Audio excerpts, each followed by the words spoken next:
However, a lot of these so-called developers are focusing more on figuring out the correct screw to use in a picture that will be the user interface of an analog style plugin.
Hello. Will, Milo, Gil. You see, I'm stressed. Oh my goodness. Had to work later because coworker didn't come in today because we had our first part of snow. Just itty bit, like 1 centimeter. But coworker had no winter tires, and she lives in France. So, can't make it, I can't drive, panic. So, yeah, alone from 7 a.m. to 5 p.m. And that's, I don't know, was it today? Lots of stupid people on the phone. Oh my goodness.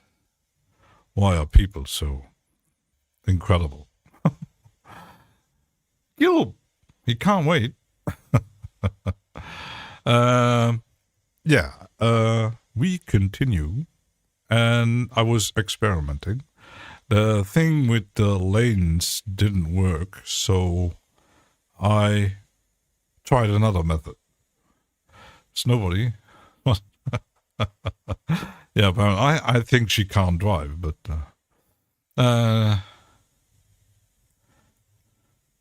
was it?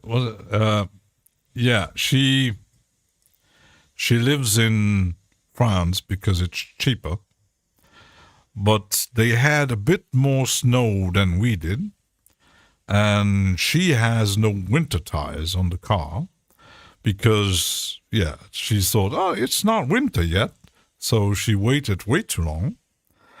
And this morning, she had a kind of surprise. Oh, lots of snow in France.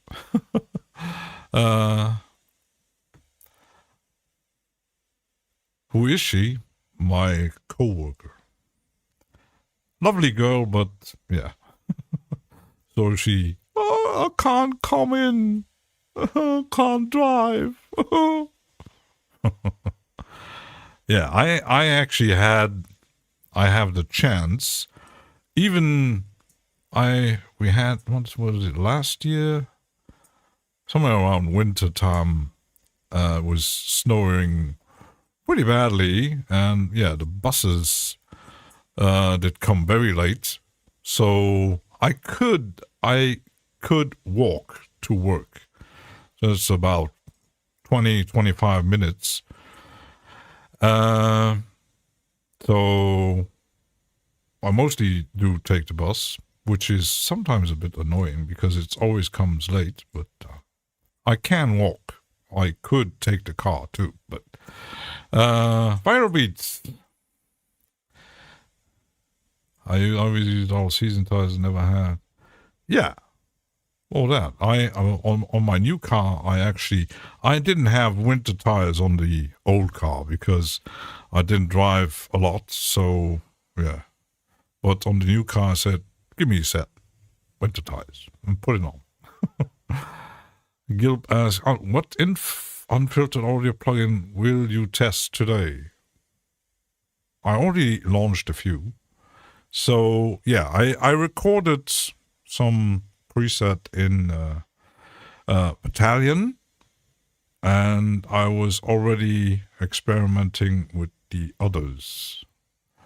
Girlfriend? That's that. Da Vinci girl, not my girlfriend, co-worker. I don't think that she would be my girlfriend. She's a bit too. She's nice, but not as a girlfriend. Sound is okay. Huh?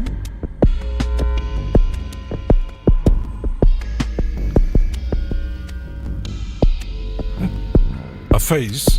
Da Vinci girl wants a face.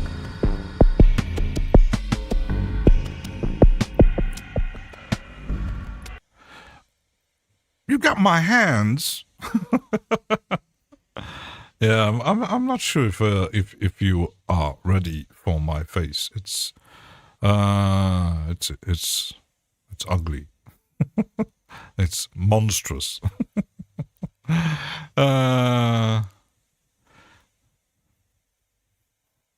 I don't think she will be at some point beside me. No.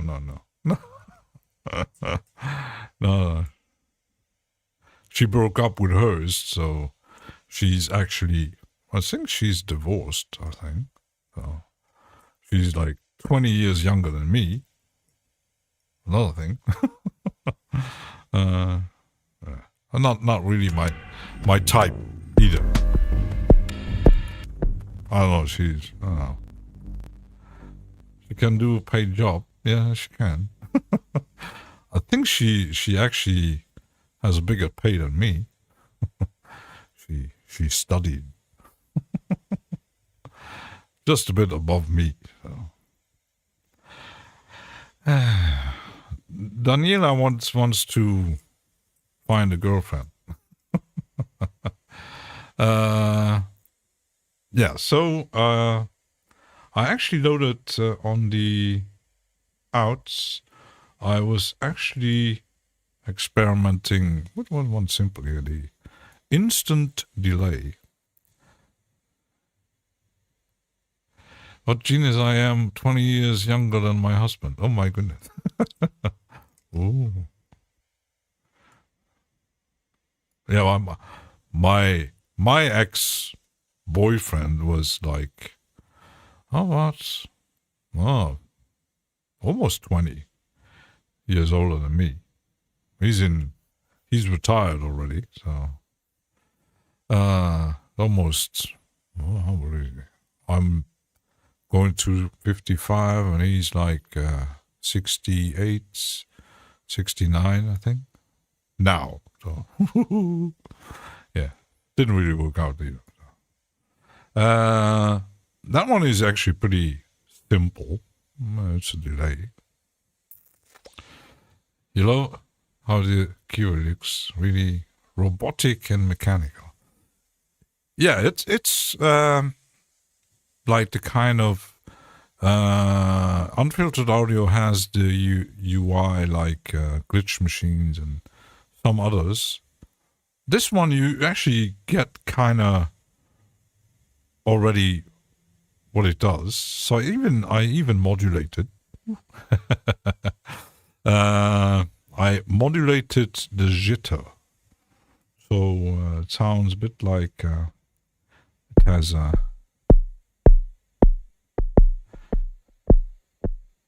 It's slowly moving. It creates a. It could actually. Let's try if we do the same. Can you? I think you can. Ha ha ha. Let's move the resonance a bit, huh? Like this.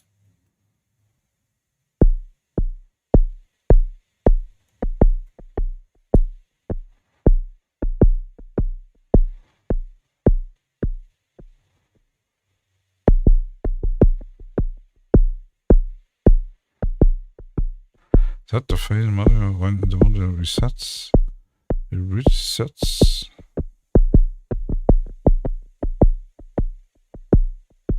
Oh, interesting. Milo has some unfiltered audio from 2020.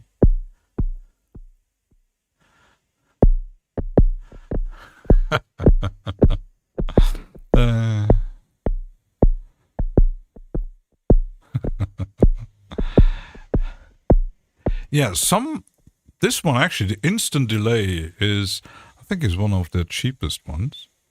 But they also have a more advanced delay, and that's the Sandman Pro. It's kind of weird. This one, the name is Instant Delay. Why did he actually call it Sandman Pro?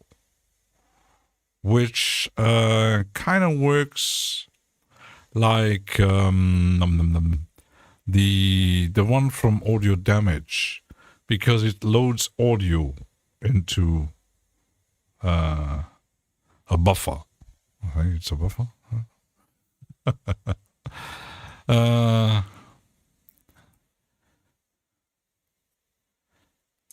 Double stream, Milo. So, actually, I let me actually check. I only miss a few. On the Unfiltred audio products plugins, because let me check comparing into my browser here. So but actually easier into where is it there?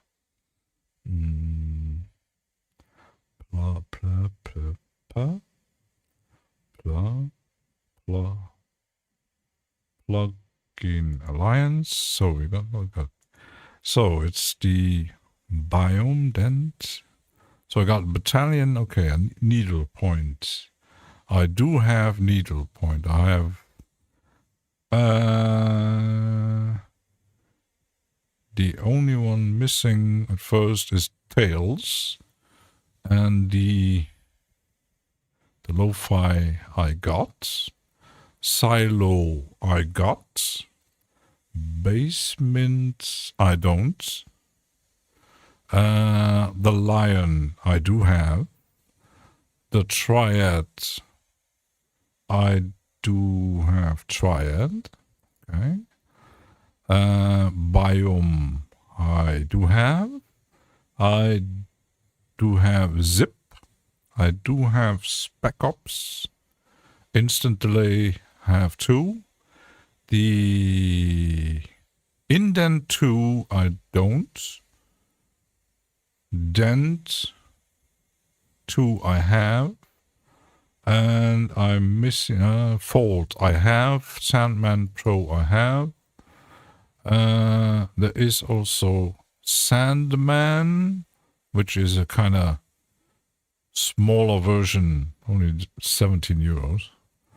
And I don't have dynamic gate. So I'm pretty much just missing like 4.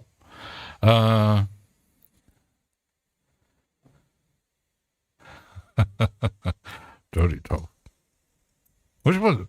That was a song for Mr. You have Indent 2. Yeah, Indent 2? I don't have Indent 2. Oh.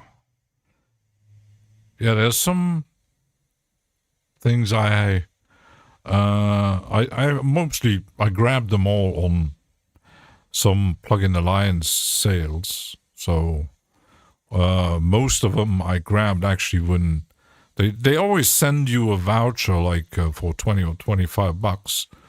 And then you have to actually check, because you have to get to a certain amount, and quite often they are already on sale. So last time I think I did put like 2 or 3 into my lists until I had the amount for the sale, and then you grab like 2 or 3. Yeah, there's some. I'm checking the site because some. I'm not sure if I had a need for them. I don't know. Plugins. They apparently do make the tails. What is tails actually? That's a reverb. Next generation reverb. I didn't have. It's not too expensive, $30. Maybe on the next Plugin Alliance sale, maybe. And also find out that some they have online manual, a link here that goes into PDF, and there was one actually the link didn't work. So Tails might be something I grab at some point. The base mint, I don't really have a need for that. I don't really. The other one was missing. Was the indent. It's a more simplified version. Yeah, it costs only 13. Saturate, filter, modulate, repeat. Oh, that's all. Get indent for free with the purchase of dent. I do have dent too. That's all. Let's go into Plugin Alliance. Kind of odd.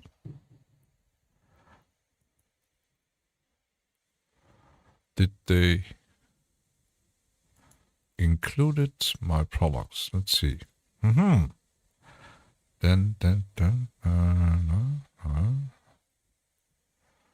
No. At least in Plugin Alliance, it's not included. Nope. Nope. That's odd. Well, I don't know. I do have Infiltrator. No. I have to see dentist for that. Yeah, I do. I no. The only thing that's similar to Infiltrator is Cable Guy's thing and Glitch 2, or the multi-effect thing that Plugin Alliance sell. The this one here, the Tantra 2, which is kind of similar, but it's always just similar.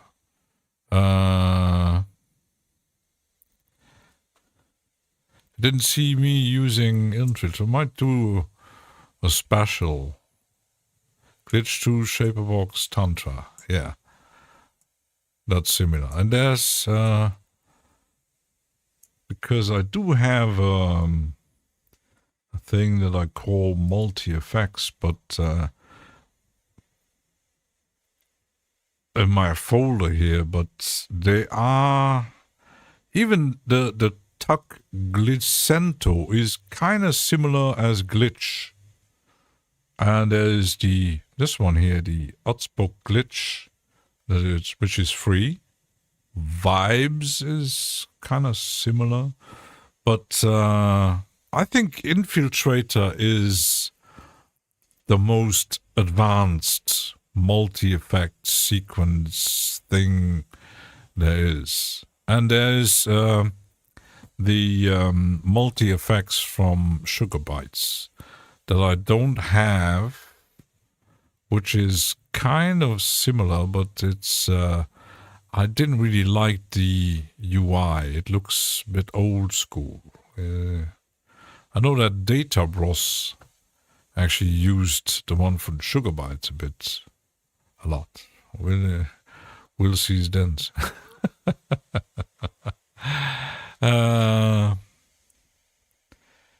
Yeah, similar. Even if you use multipass, because multipass doesn't have a sequencer, but multipass has the crazy modulation features like in Faceplan, which is totally different. I think the Infiltrator and Glitch 2 could be compared, because the Shaper box is more LFO based instead of sequencing. You can load multiple effects, but there's no sequencer. It's just everything is handled by LFOs, which is Glitch 2 is sequenced, where you can sequence. And Glissando works kind of similar, but the UI is very odd. And the rest, even though I call them multi-effects, it isn't really multi-effects. Kind of. Nothing really comparable. Educational discount of Infiltrator 2 exists. Yeah, and they do have, they do make sales sometimes.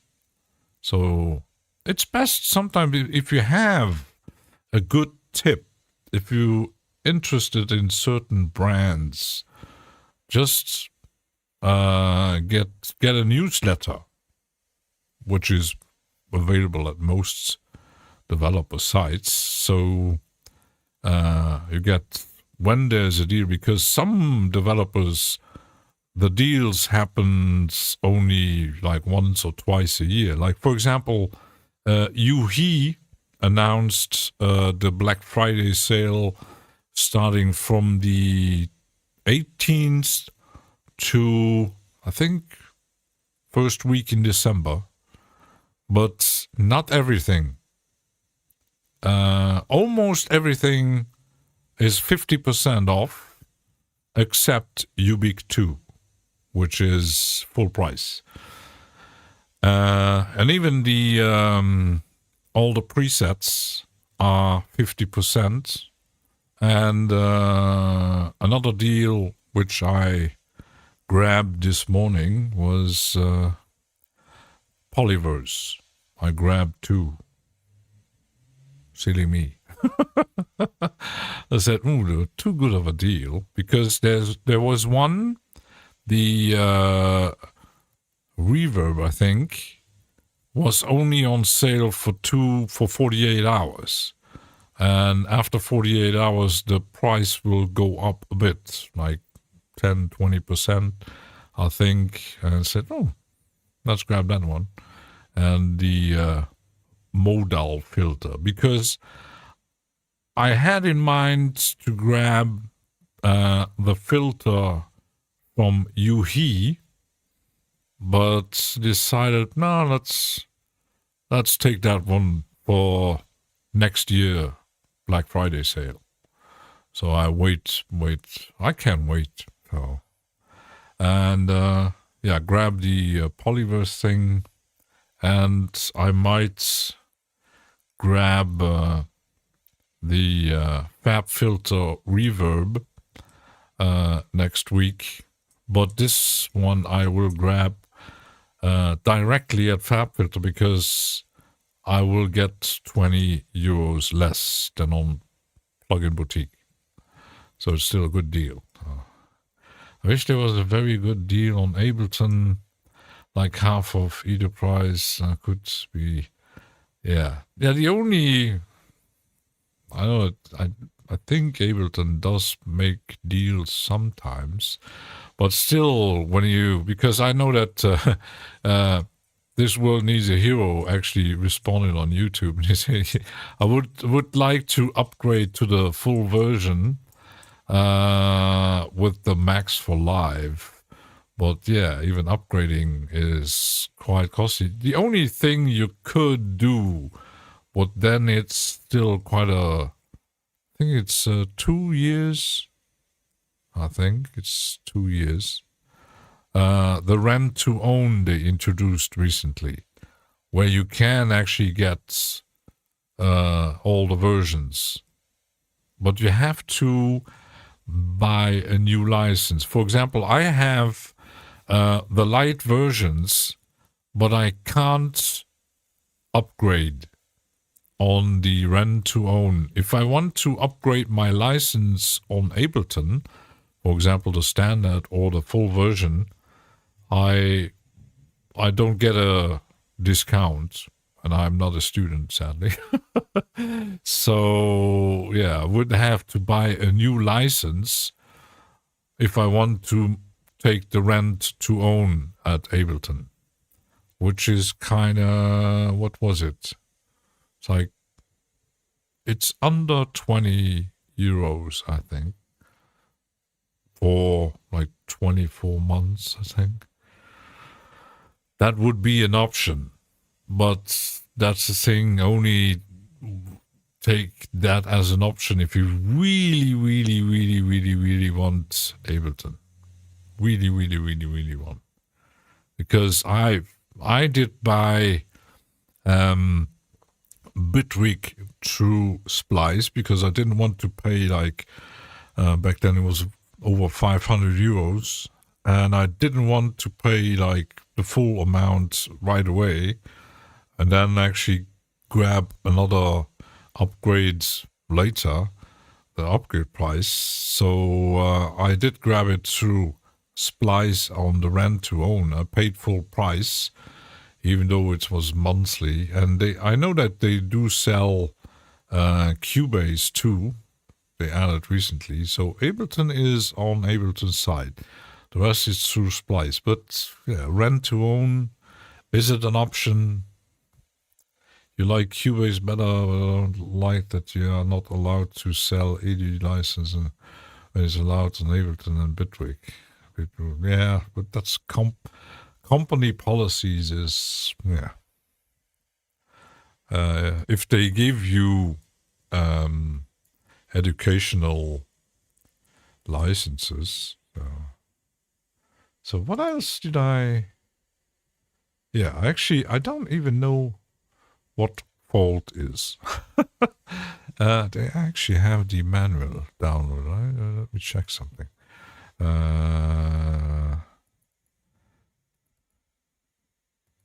The faults. I don't have the manual. Let me check just the site again, because I don't have the manual. Unfiltred audio plugins. The faults. Fault. And I think that's the one where the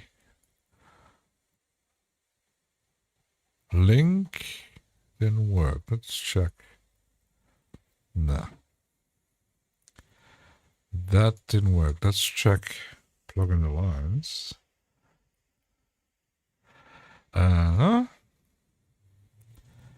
Products. Then faults.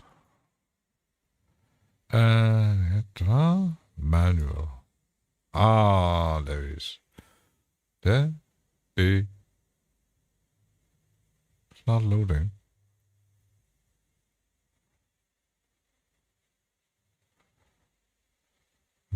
It's not loading, which is already weird.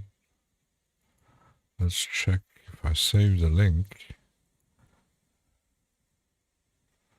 If that works, otherwise, no, I think.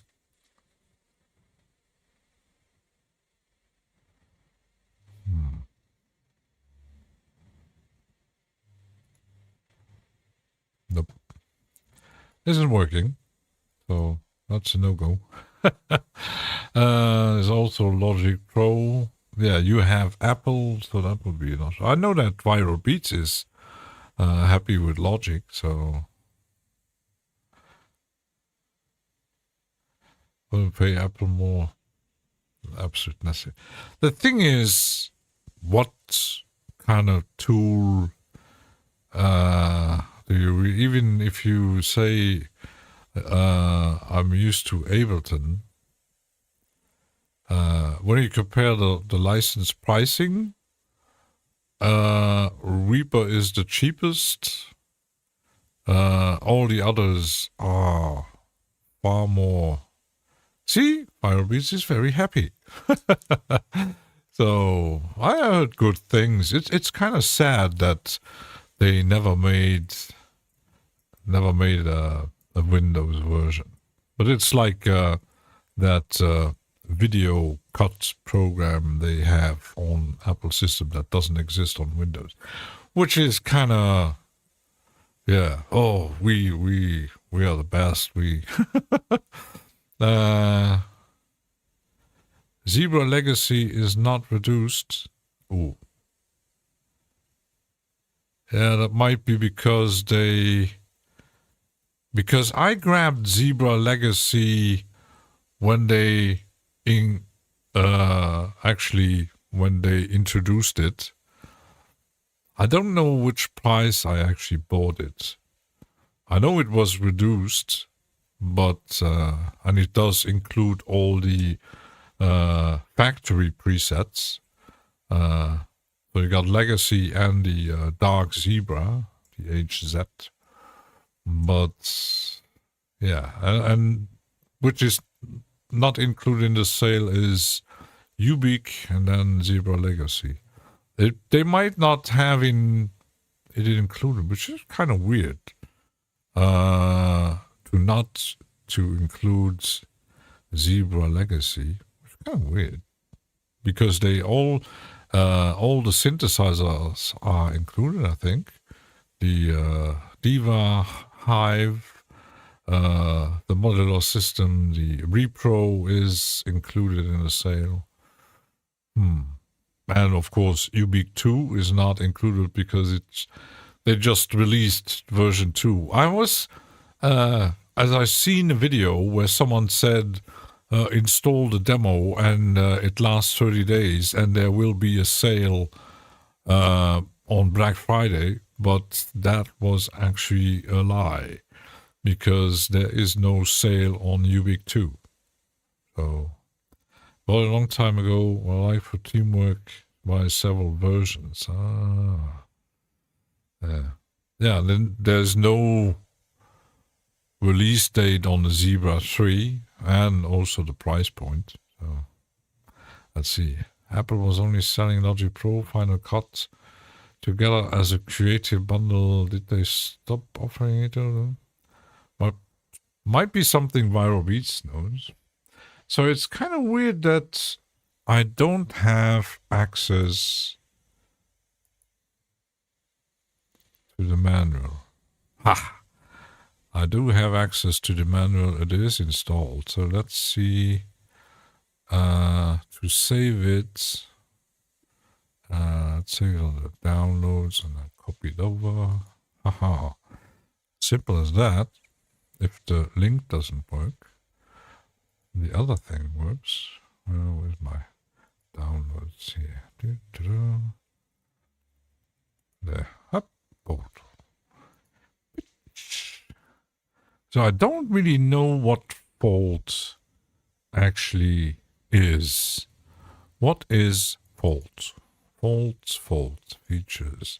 Fault is a stereo spectral shifter, a new kind of effect that combines pitch shifting, frequency shifting, and more. An exciting plugin designed to warp your audio in incredible ways. I love these. Love these. I'm kind of feel like White Sea Studio reading the descriptions. It doesn't have screws on it. It does have interesting features. So it's a frequency shifting thing. And I did put it on this one, which already kind of sound cool.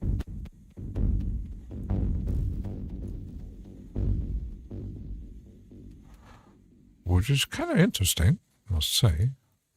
I use DaVinci Resolve, though. Not really a fan of Final Cut. Yeah, I'm planning on getting. I was actually looking quite a lot to options for the new PC, and I decided I will get myself a Chinese mini PC. Everything is Chinese anyway. So I was checking because I looked at certain sites where they sell kind of built or finished PCs and workstations and all kinds of things. The most variations they have, it's just small variations in CPU, graphic cards, how much RAM and stuff like that, which kind of CPU it is. Everything is Chinese. Yeah, everything is China. Everything is made in China. And I had seen a documentation where they showed, I don't know which brand. It was a kind of renowned brand, how they make the casings for, I think it was a company that made mini docking stations for the Apple. Lenovo is pretty dope. Do they make mini PCs? I know they make laptops, but mini PC. NLS. Hi. Hello. You try not to buy any Chinese books since DaVinci Girl. How you do that? Everything is Chinese. I didn't see any. Oh my goodness. Anything.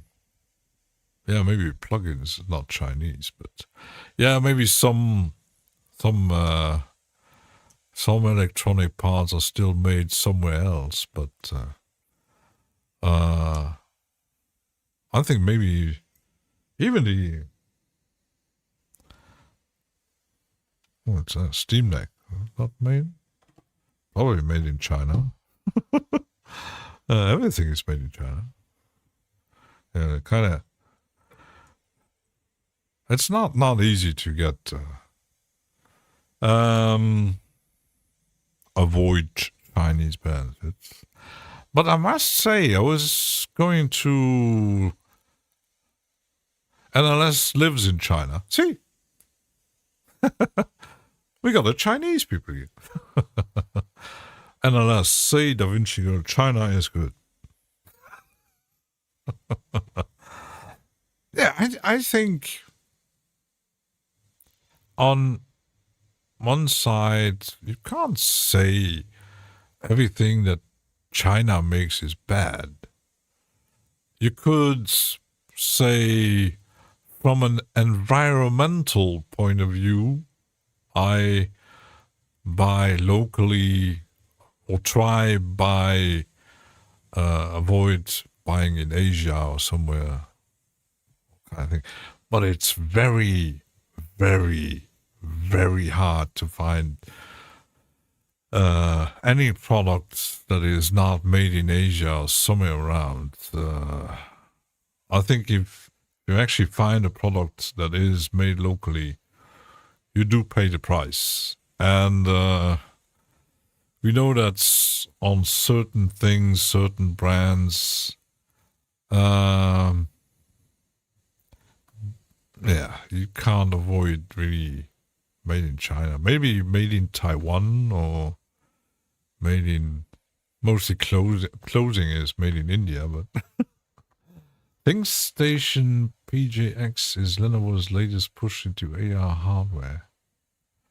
Hong Kong. Oh, Hong Kong. Never been in Hong Kong. Crazy town. Yeah, the thing is, my laptop here is kind of AI built. I'm not really running too much AI stuff, except on different sites. But I do have Copilot, never use it, but I know they're kind of pushing CPU enhanced AI things, and I don't know. Well, the latest thing. Yeah, the one I was looking at is, I think, Geek. Was it Geek? Let me recheck. I put it on my list. I even had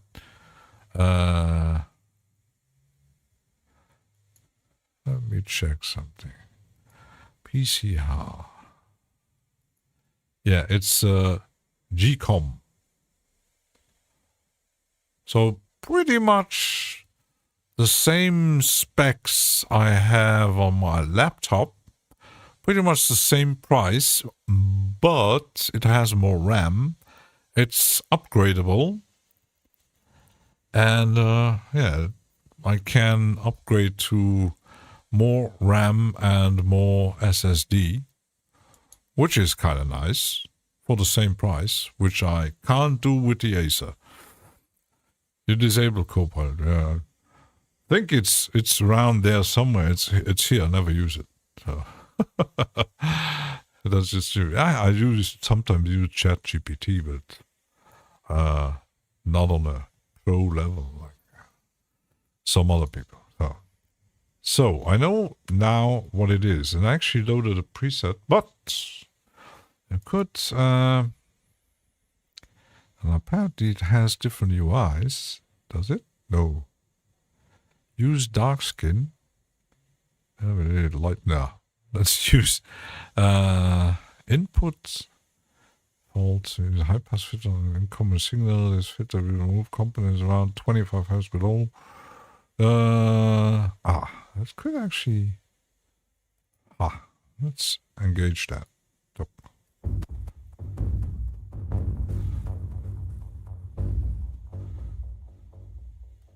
But there is no tooltip. Here. That's better. I'm old. I can't see.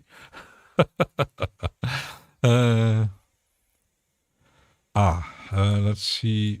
Input. No, I do have stereo. So if you do reset defaults, that's default. Okay.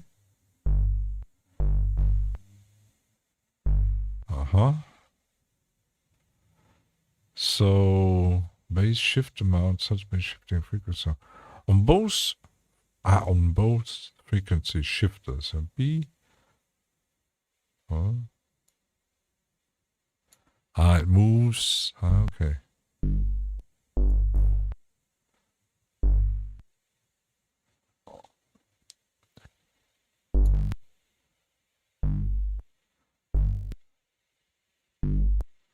But it does have a delay.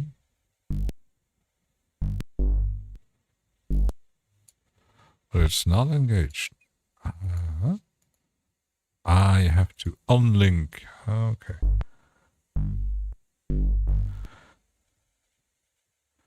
Feedback matrix. There's FM. Controls the See, that's what I like at certain plugins, where you hover over something and you got a nice tooltips where there's a description, what it actually is. Even though I'm not that kind of technical, I do kind of get, because I know, for example, certain plugin brands isn't really. Sometimes they have manuals, and if the manuals are bad, you would like to have at least kind of feedback on what goes, what is with what, no, what is what and what. But I'm not sure. I think glitch machines have tooltips, but I'm not 100% sure if it actually, at least it's not as good as unfiltered audio. So you don't need to have the manual open to actually know what it does. And there is a plus here. Oh, you can add, wow, you can actually add multiple modulators. And to get rid of them,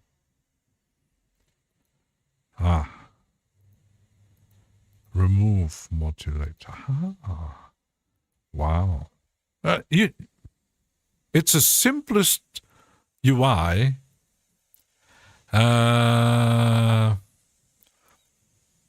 But it has functions built in that you might not expect in a very minimalistic UI, which is kind of interesting. And Will said blinding white is no good. Yeah, I don't like bright plugins either. But sometimes you can't avoid them. So which I did. I was actually checking the octave down, octave up, step pitches. There's some interesting bubbler might be. Let's see bubbler.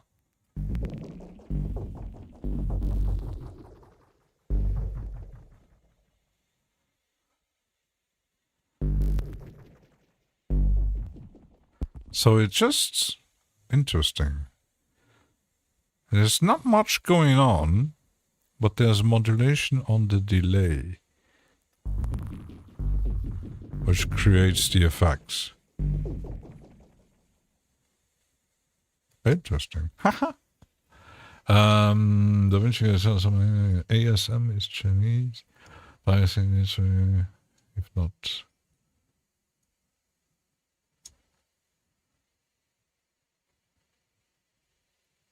ASM is hydrosynth, is it not? I think. But I do have even Chinese plugins, like certain things you can get at the Plugin Alliance site, TB Tech, which is Chinese, and the other company that makes these amazing instruments, which if I would like to have guitar, bass, or even Chinese instruments, I would actually Ample Sounds. I think it was Ample Sounds, yeah. Pretty amazing. You wouldn't say can buy and support Taiwan, South Korean, Japanese products. Yeah. Roland is from Japan, so is Yamaha and Co. But are they built in Japan? That's the big question. You haven't heard of VST from China? Oh my goodness. You got TB Tech, which does Speccraft and where's my folder here? The Plugin Alliance. They do make that absolutely fantastic Kirchhoff EQ, TB Tech, which is only available through Plugin Alliance, which is kind of weird. They do have other, they also have instruments. Wabbit! And Ample Sounds. I didn't actually. Ample Sound is trash for fools, your opinion. I actually seen video. I think, I don't know. I heard example. That sound pretty good. Well, T-body thing. Yeah, they're Chinese. I didn't actually know that they were Chinese. So, you know, yeah. but it's like many companies. You say, oh, like, oh, they're from France. Oh, they're Chinese. Oh, they're Japanese. I know that HY Plugins is Japanese, which is kind of, oh. Poland is mixed with US and Japan. Yeah, the thing is, even if it's built in certain country, how about the chips? How about the parts? It's like, I have a Japanese car, which I think is assembled in Japan, I think. But I know I did wait a few months to get it. All of VSTs built using outsourcing. So brands probably. But yeah, it's I'm if I like a product, no matter where it comes from, I don't. There's a lot of crap everywhere. I mean, you can buy a French car, which can be crap, or you could buy a new Chinese electric car, which can be crap or very good. You can buy a Japanese car, which can be bad or good. Which is, I don't know. Everybody has the opinion and the choice where to buy. It's like, I mean, you wouldn't buy something from Waves because they're from Israel. If you go political, or you wouldn't buy any plugin on sale from UDI Audio, from UDI, which is in Israel. If you go political, or I don't want to invest in that kind of country because for certain reasons, yeah, nobody would buy. I know that some actually did boycott Waves because they are from Israel. Many didn't even know they are from Israel, but so that makes sense. Infected mushroom has worked with Waves. Yeah, an infected mushroom is I don't know about Polyworth where they're from actually. So you thought Waves was completely American? No, actually it is. When you look at it is a bit. You have to look at the sites and a bit where the company is actually based from. And I did know about UDI,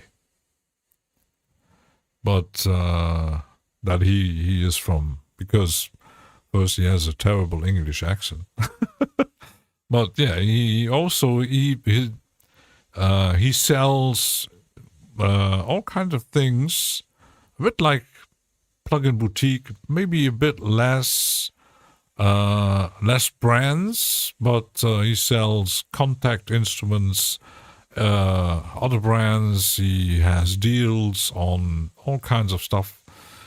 But yeah, he's I think he has a studio. He sells plugins, and yeah, he's a recording engineer. So, but they're from Israel. So if you go political, you say, I don't buy in China, I don't buy in Israel either. I wouldn't. I could. I don't like really. I don't like the French very much, even though they are my neighbors. I still buy Arturia, and I still buy Bliss, and I still. Which one was French? Which I didn't even know about it, that they are French. Not like Daniela Da Vinci Girl mentioned that the Plasmo thing is French. And I said, yeah, so some Chinese products are very good. I mean, I had years ago, I bought I bought a hi-fi system, a preamp, and an amplifier for my hi-fi system, which I kind of researched. Which wasn't very cheap. It was about, I paid 3,500 euros back then. It had a lot of power. It was an hybrid system with tubes, and it absolutely sounded amazing. The downside was to change the tubes. It's the tubes are soldered, and the tubes are made in Russia. Which, it's a German brand. It's made in China, and they used, for certain things, they used Russian parts, which is at the moment very hard to get. So, Aircom Lab, Aircom Lab is, that's French research lab. Aircom, the National Archives, University of Paris. There's some very solid thing where you see it in person. No, I've seen many streamers actually using the Hydrosynth. I was checking when I thought of getting a synthesizer as a MIDI controller, not just the micro freak. I was actually looking at ASM. Interesting thing people using, but then first one I use AKG. Case one is made in China, but designed in Austria. It's kind of. I know that, for example, Biodynamic was always pushing. Yeah, it's made and designed in Germany. Well, recently they had been bought up, and now it's built in China. Soldered tubes on a PCB. It's the amps it's a hybrid system, and I even opened it up, and most hi-fi high-end gear with tubes, the tubes are just plugged in, but this system actually has fixed soldered tubes on the boards, which because the thing is, when I had it, when I was listening to music, at a certain point, suddenly it made a very loud noise, like a fart, like, and I had to take it offline. And I was checking, and I found something. The problem comes from the tubes, so they have to be changed. And I did find a site that did sell all those tubes that you can use for that brand. But and then that thing with Ukraine happened. The site is still active, but actually buying something in Russia. Did the buggy make a fart? I don't have a fart pedal, Gil. I didn't know Biodynamics. The Biodynamic was kind of in certain things. There was kind of a shock. That, oh my goodness, what? But it's like certain people like Doc Martens shoes, and Doc Martens shoes are not made in England anymore. They made in England for decades, but now they're made in China. Is the price did stay the same? if you buy if you buy Doc Martens, you still pay $200 for a pair of Doc Martens.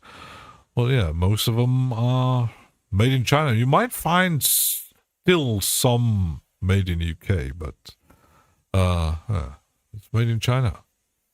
Everything is made in China. It's not like made in USA. You might find products that are made in USA, but funny plugins can make the most obscure sounds when they explode and crash. Yeah. I had once actually a plugin that created some kind of noise when you actually close it down. Which first thing you do is have the thing serviced proper. Yeah, the thing is to actually find someone who would do that. I did find someone in Germany who repairs hi-fi gear, and specifically that kind of brand, but it's like 400 kilometers from my place, and sending it would cost you a fortune. Driving it to it will get expensive, so either at some point I do it myself, or I don't know. It still sits in my basement. Probes, how are you doing? Probes will get the. Hi. Hello. So, a bubbler. Is bubbler good? I don't know. A bubbler. Boozy.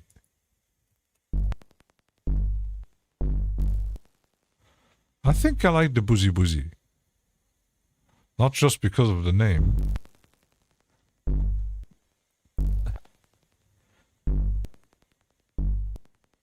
Could tweak it a bit.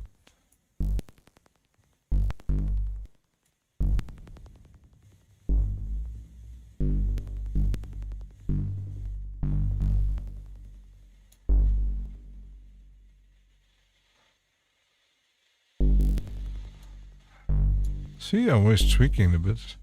Helps. Ha! Oh. Yeah, another cheap. Yeah, and we don't really have any hi-fi repair people in my country, which is really, really, really sad, because on the other side I have 2 loudspeakers from Kef where the high is kind of burned out because it did get too much power, so the copper wiring is probably burned down, and I didn't find any replacement parts, which is kind of typical. So it would have me to be a repair guy to actually find the spare parts. And I was actually checking to find a machine to make it myself, but why do buy China products support the dictionary system? In fact, buy Nazi because it was cheap, and so I said try not to buy. I don't comment on that. Burned out. Yeah, exactly. The coils. It just happened, and poof! Suddenly, no more high end. Oops. I tried to find a replacement, but as it is, Kef, I didn't find any dealer that actually, because sometimes with loudspeakers you can find, even in hi-fi gear and stuff, you can find similar, but the problem is it will have to fit in, which they use something made by themselves. Oh, Thomas? Monsieur Thomas. Hi. Hello.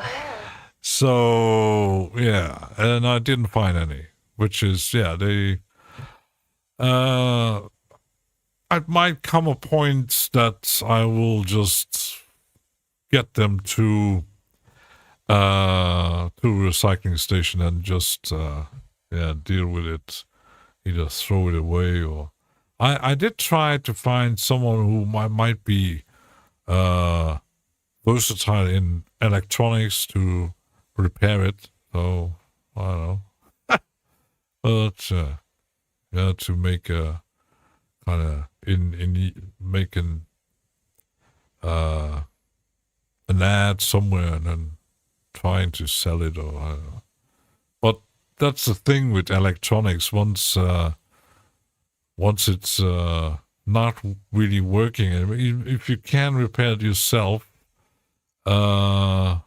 okay, but I was even thinking on sending it to Mended Mark in the UK, but I was checking on his site and he said, "No, please, please, please do not send me anything to repair at the moment."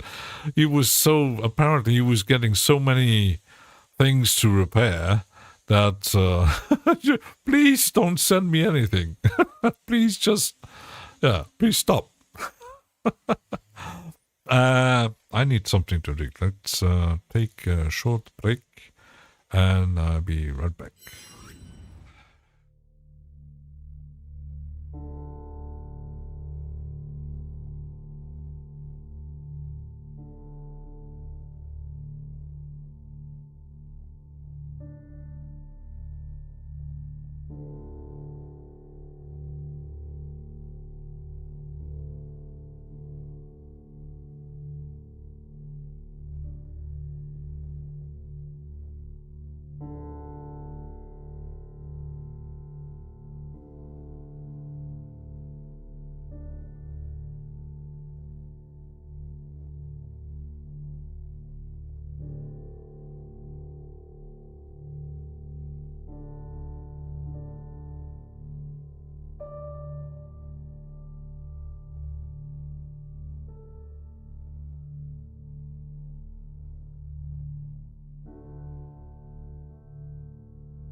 Udo is awesome. Who's Udo? Thomas, it's not my music. It's YouTube music. Can't play piano. I can just make crazy beats.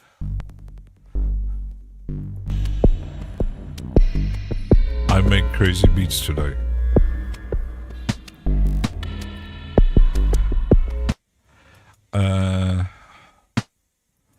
There.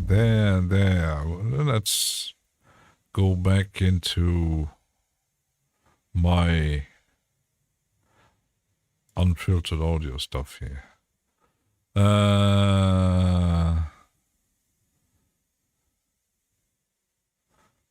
Needlepoint, that's the silos backups. Could try the triad, maybe. Let's try. Oh, first, let's go into biome. Udo audio. Udo audio. Who is Udo audio? Oops, where's my...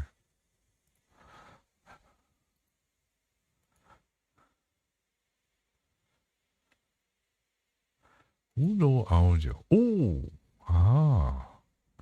oh, Thomas, you. Aha.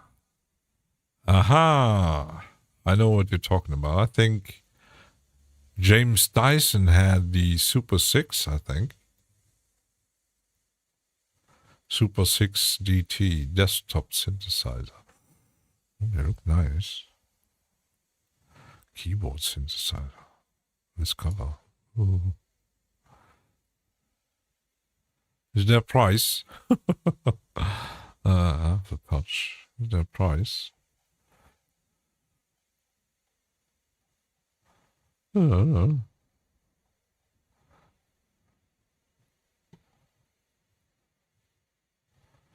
the stock clicks.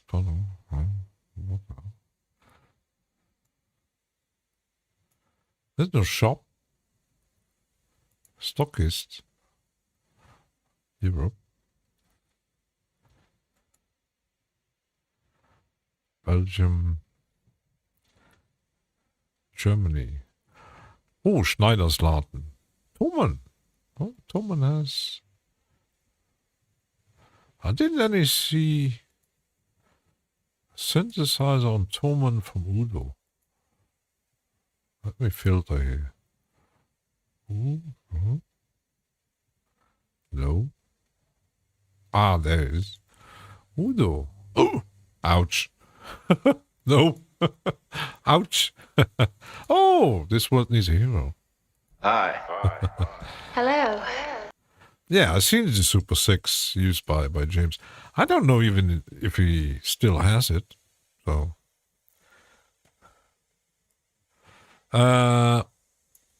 Biome. I think Biome is the small version of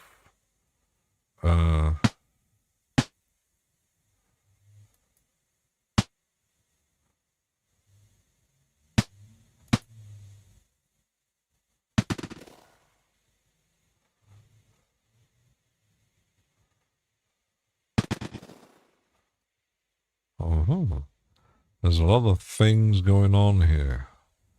Glitch shifter and then basic fit, but you can't. That's how. Aha, multi effect. Aha.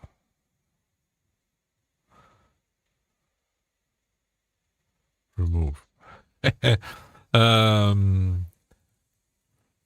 You just woke up. Need coffee.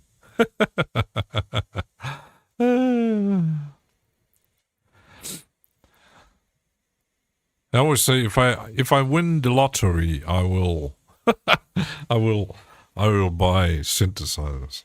Or if I retire and have more space when I plan to move, I'll buy synthesizer maybe.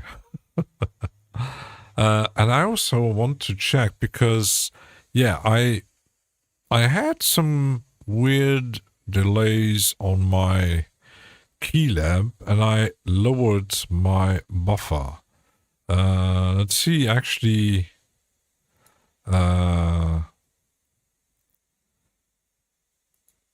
if Reaper on my laptop still handles it.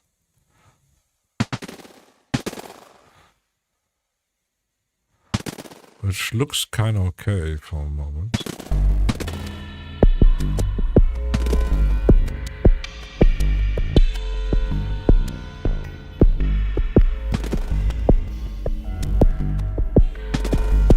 Ah, there's a display here.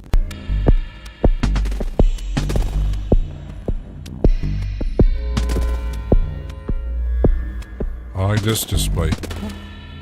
This?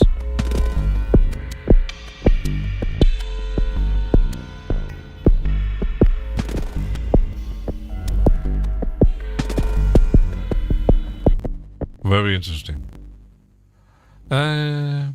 Analog solution maximum for me. Speaking lottery. Yeah. Money.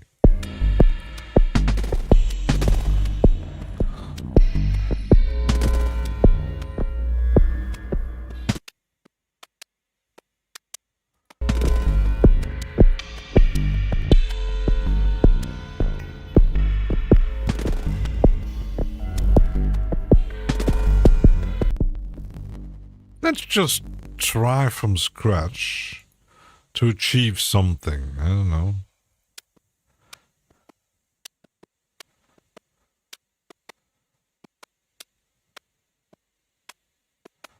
So that's collapsing, okay. That I kind of did. So, effects and modulation.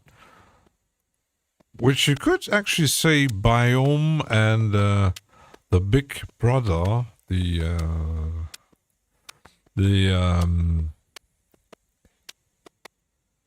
triad, which is the big brother. We even have multi-channel, which is pretty crazy. This one has just 4 channels, which is kind of crazy. So how does that work? Saturation. Let's take distortion. Excellent for guitars. Tube. Negative. Soft clip. Groovy Bulgar. Wave shaper.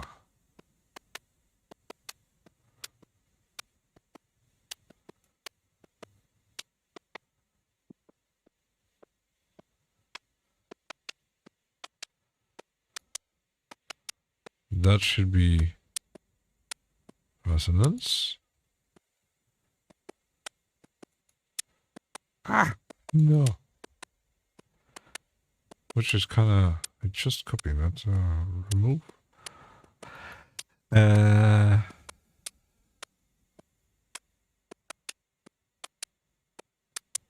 Let's do pitch delay.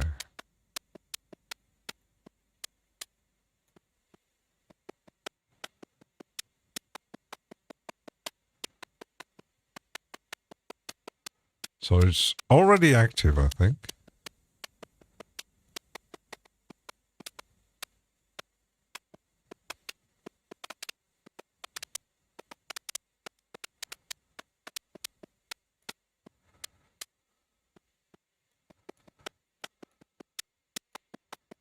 I have to unlink link, okay?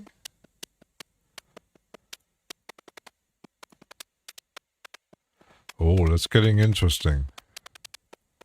Low pass or high pass filtering through the feedback loop.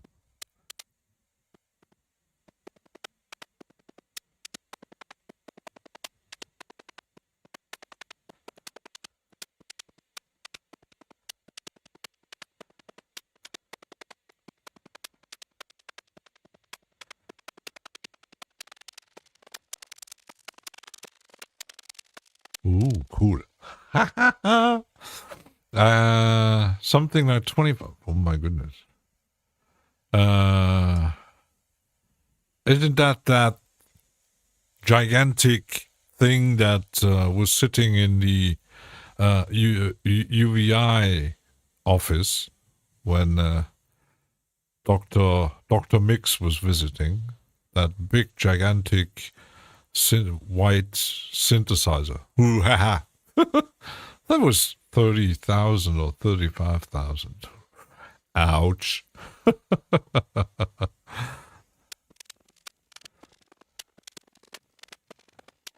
So we could actually modulate. Shift.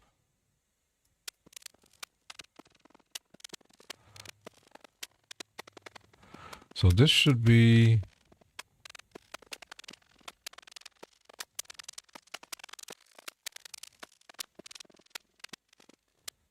tempo sync, unipolar, what's the 0?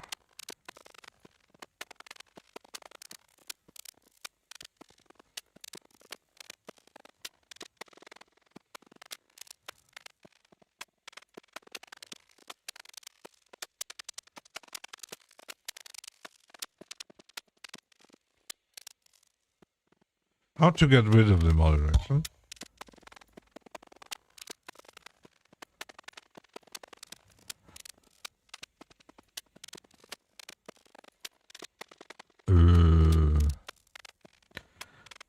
Shift. Alt. No. No. Right click doesn't work. Ah.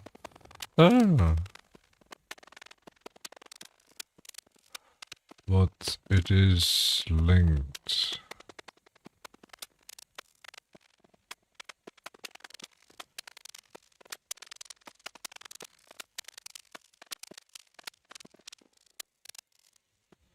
Ah, okay.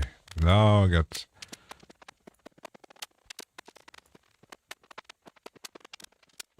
Ooh.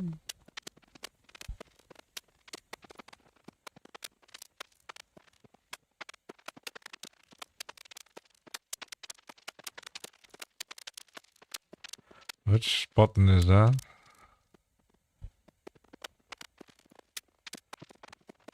Oh! There's even... wow, that's interesting. So the pitch delay even has scale modes, which is interesting. Wow. Haha! Oh, me smart.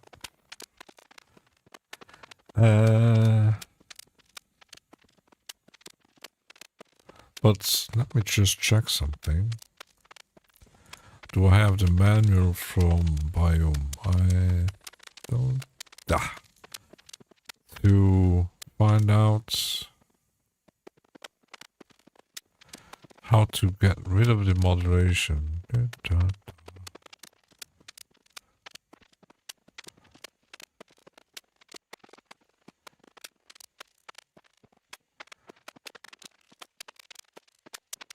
There's even grains in there. Ah, modulation. Ranges, cause, flanger. There's even different modulations built in. Wow. How about that? But, input and output ports. Creating connection, create first modulation by simply click and drag.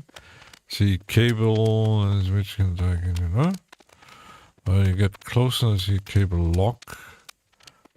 You can create a second same output with source clicking it on again. Try clicking on input and output the same fashion. Removing, remove connection. Click on one of the thicker ends on the cable near the input output port. You see the cable lock onto your mouse. Move it to a different input. Also, you release the mouse where the cable is not locked on your port. it will be moved. Okay. So if you grab the cable, it kind of works like in VCV rack. Well, it's not as fancy, but wee. I found out something.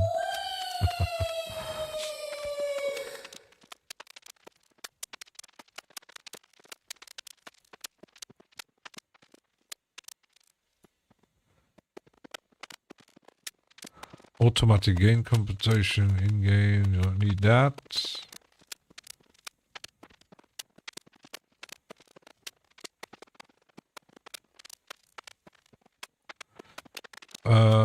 We could actually get rid of this one.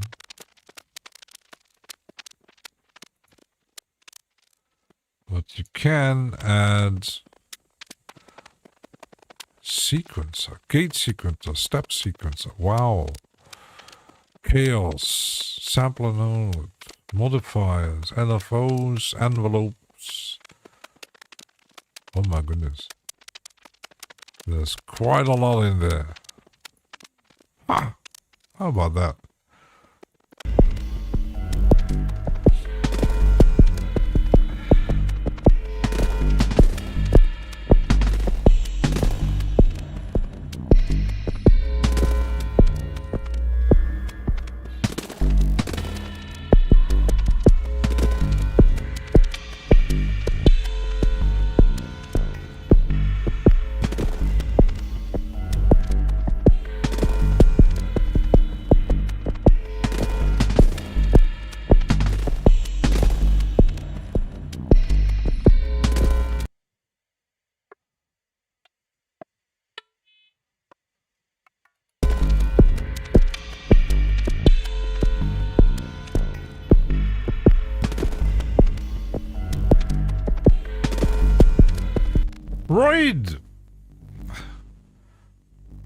Roid, you say? Hi. What Hello. Reaper? What Reaper skin? It is NVK. NVK. Oops, no, not there. NVK Tools team, which costs not a fortune, but let me just check. The NVK Tools shop now, the $19. Interesting plugin. Yeah, we're exploiting unfiltered audio. Never heard of that. It is a separate company, but they selling on Plugin Alliance. Well, 2 instruments and lots of crazy effects. Lots of crazy effects. I think the zip is a compressor, I think, wasn't it? Yeah, zip is a compressor. Zip is a compressor. Drums, crack the highs, kick shift, punch drunk.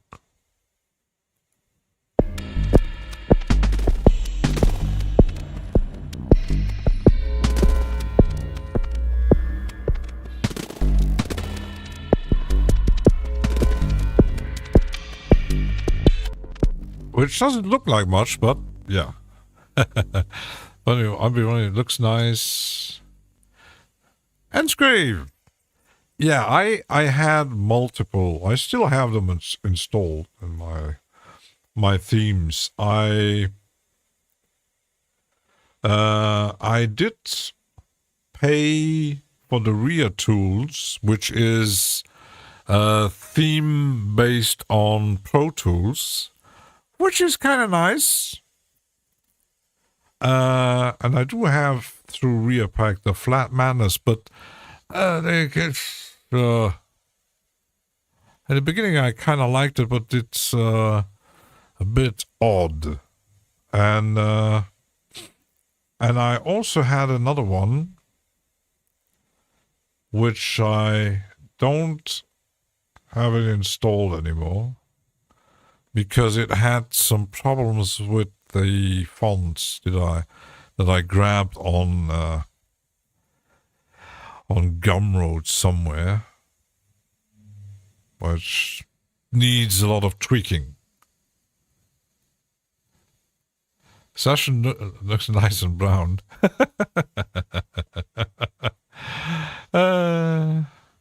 Cheers, Anas. Yeah, don't say goodnight. Hero just got up. So, and the NVK, you got two themes. I don't even see a big difference between dark and light. So that when I'm using Peacemon, you got a meeting. Oh my goodness. I have meetings, not good meetings. Meetings that can be emails. I did use the Reaper tips for quite a while, and it still works well. But Alejandro he isn't really doing much. I don't know what he's doing. He doesn't publish any new videos on his YouTube channel. He's still a bit of active in his Discord, but pretty much. I think I got the impression that the Reaper community is kind of fading away. I don't know what's happening because John is busy. Mike from Let's Talk About Reaper just he still does make some streams, but his band is a bit of on a hiatus, and he moved to I think he does it professionally now. He makes videos, and I even found his YouTube channel, which is pretty crazy, and he's very involved in the local hip-hop scene recently. And he has his own video production company, which is kind of nice. And the only one still really active is Kenny. And Xilo appears from time to time, making interesting videos. And Sounds Human, which is kind of, for Reaper tips, the only still active Reaper channel besides of Kenny.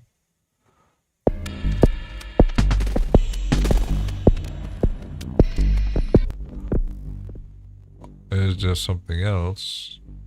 Quick shift, southpaw, self-tracer.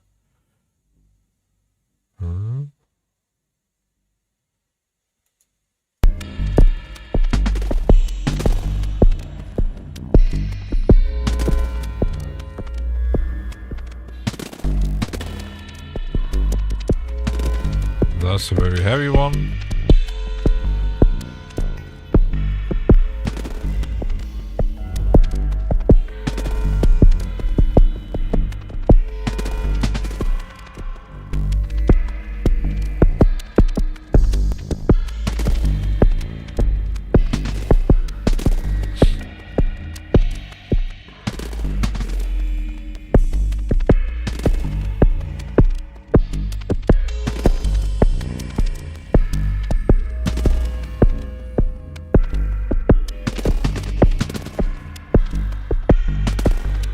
Maybe if I used the compression before.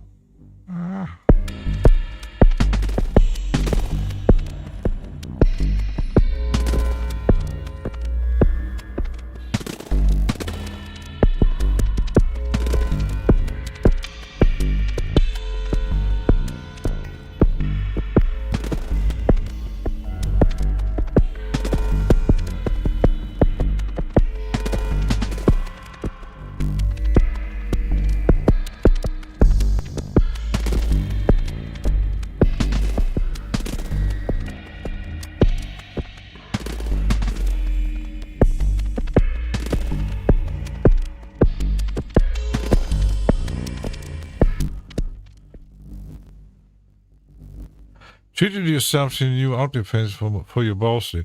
Moto M2. Oh, nice.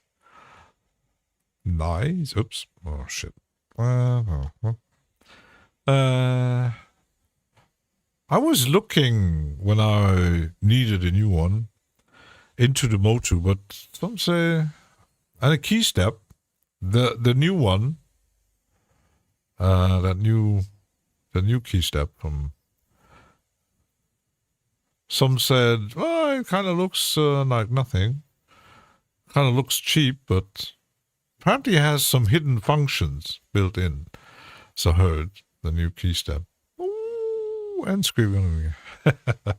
Yeah, I was checking yesterday if I grab an upgraded version of the keylab. The downside is if I take the keylab 49, the MK3, it is like 3 centimeters larger than this one,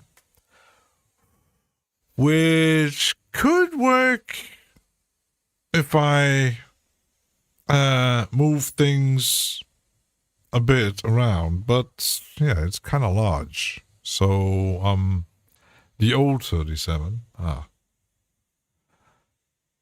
Yeah, because the new one doesn't have knobs, I think. It has built-in arpeggios and stuff. You wanted to have some knobs. As long as you're happy with it, no matter what it is good.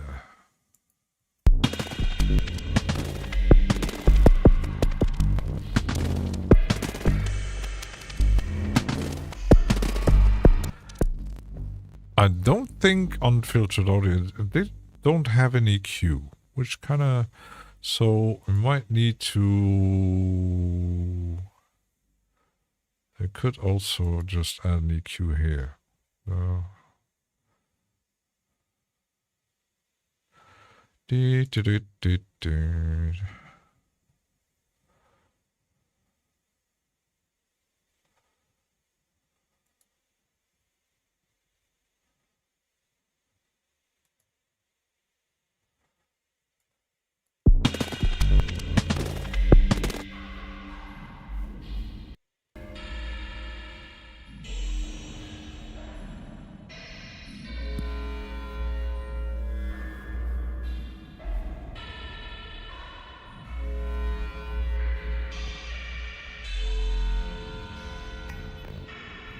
Bit of more bass.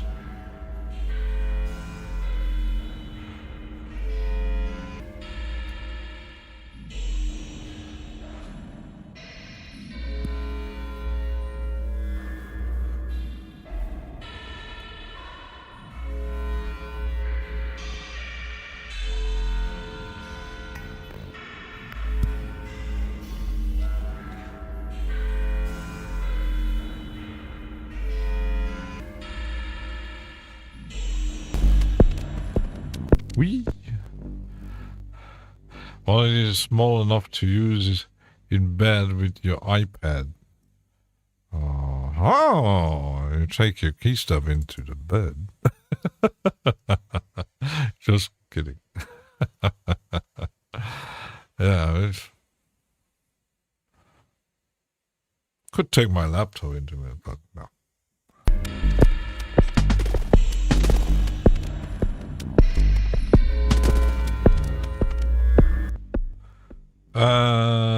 Let's use a EQ there too.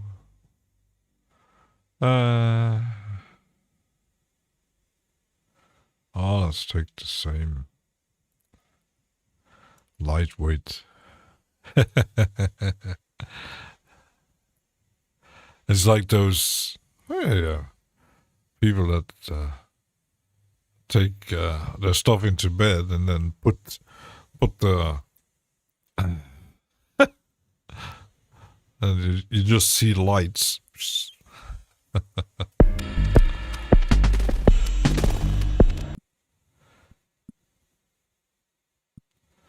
There's not a lot happening here, just a bit. Let's increase it a bit. So we got...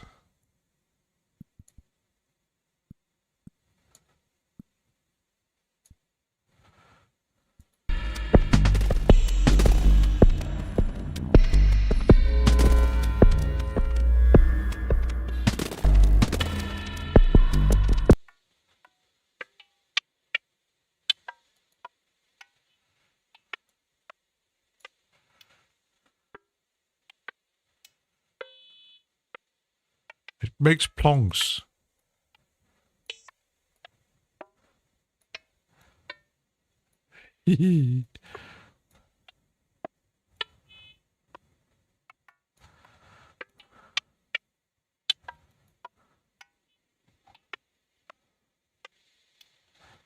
There. So you could... I didn't try the lo-fi yet.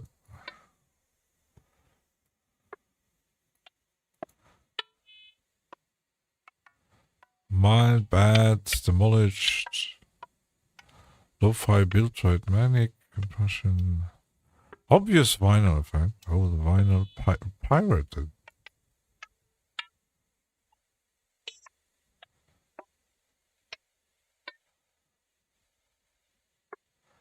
Ah, you could... Oh, you can...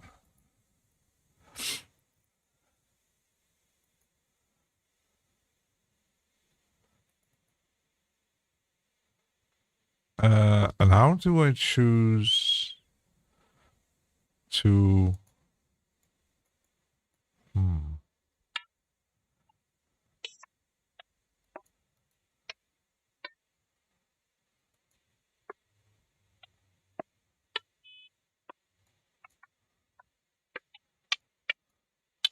Because these are all locked. Why are they locked? Ah, you have to... Ah, haha. So you can... Ah, you can't load your own. Which kind of... Enable auto gain. Select active impulse policy. Aha. So you can't load your own. Which kind of sad, but...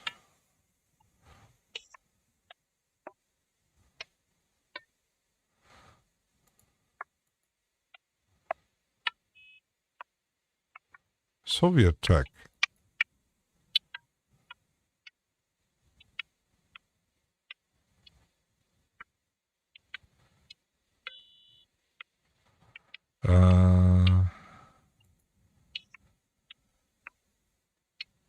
A CD skipping.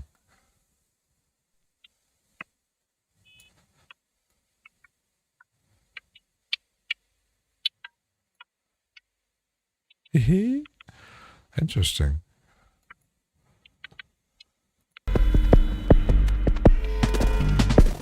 We already got a lot of effects on there.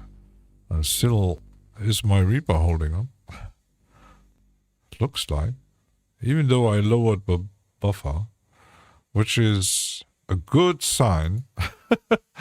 Which is a very good sign.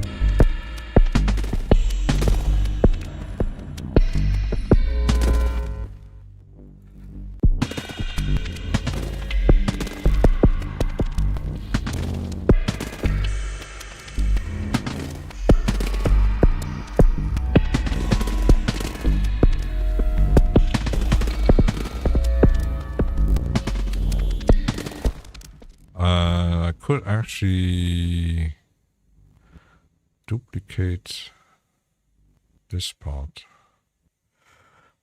So you have part here and there. Yep. I might need to fill something in there. You could... I will test something. If I take these mods...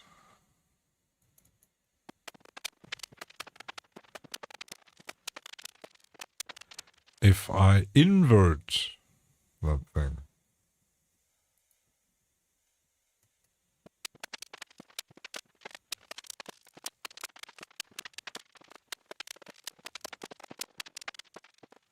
Which gives a nice, interesting effect.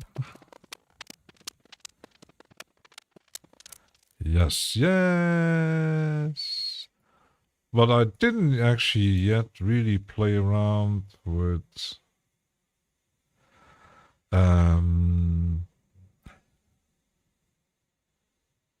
did I actually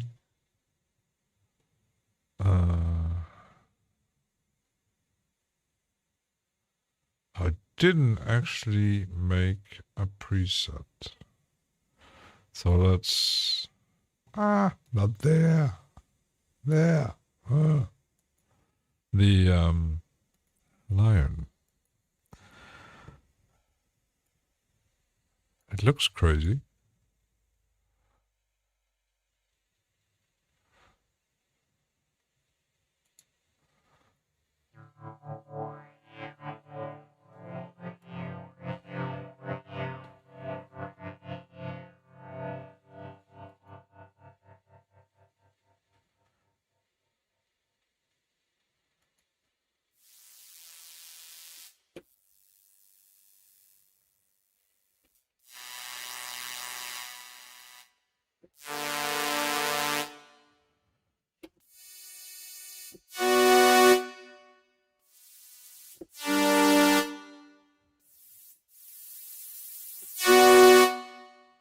Its reaction to velocity is pretty bad.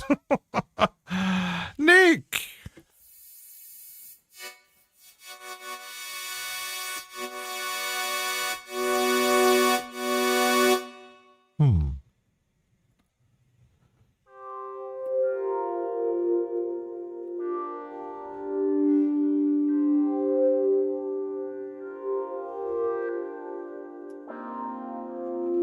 I didn't see a lot of preset makers actually making presets for Lion, which is kind of an underrated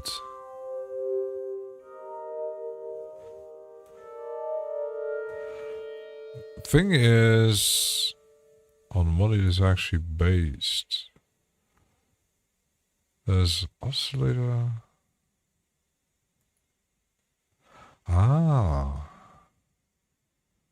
You got different.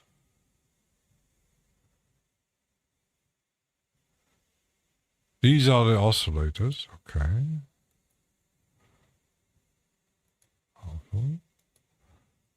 You can load two, probably. These are the effects, okay. The only downside with the unfiltered audio is the UI can be a bit annoying. You have to actually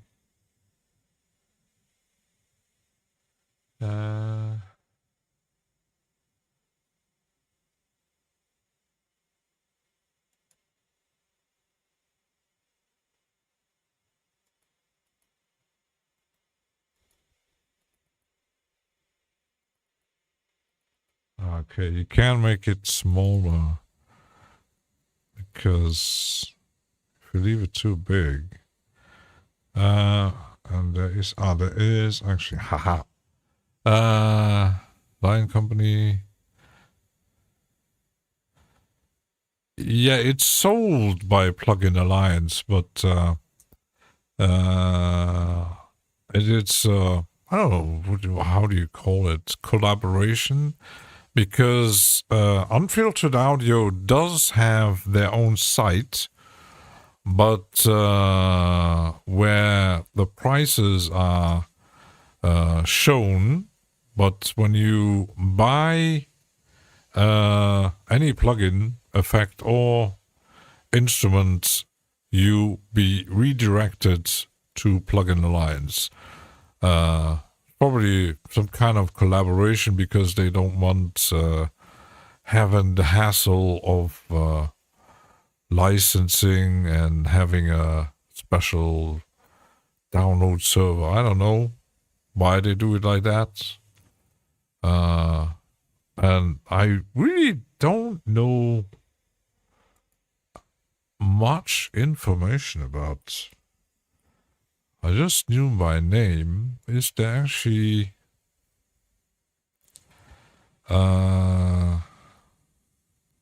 about? They got. It's a two-man company. Joshua Dickinson and Michael Hetrick. And Mr. Michael Hetrick is a doctor. He's a programmer, lifelong musician, Canton, Ohio. Has a PhD in media arts and technology. He's the creator of Euro React, a collection of 140 blocks of Reactor 6. Has also making music. Yeah, especially a two-man small company. They're still very young. So that's pretty much it. So they're American, apparently. American company. Wow. How about that? Made in USA. I wouldn't say make. I wouldn't say MRGA.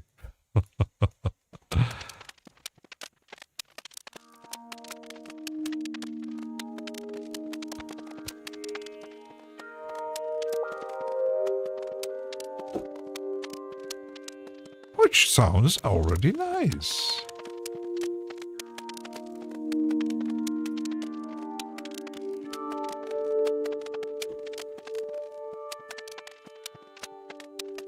But when you look at it, besides the UI, which is a bit confusing, it is kind of sound designer thing. What's the thesis of his PhD about? It doesn't really say. No, he has one, but...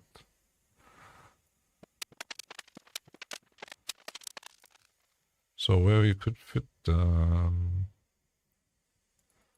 let's do some MIDI here. And let's say...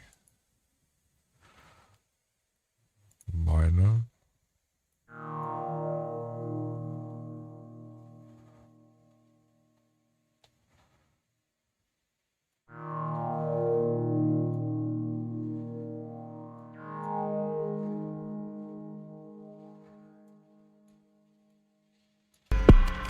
Ah.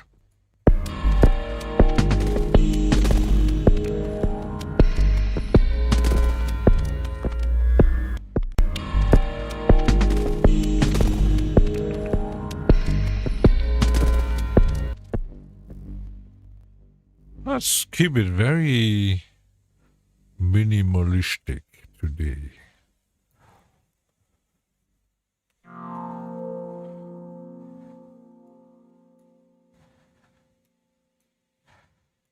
Very minimalistic.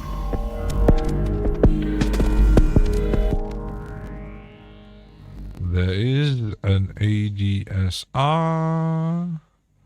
which at some point is locked.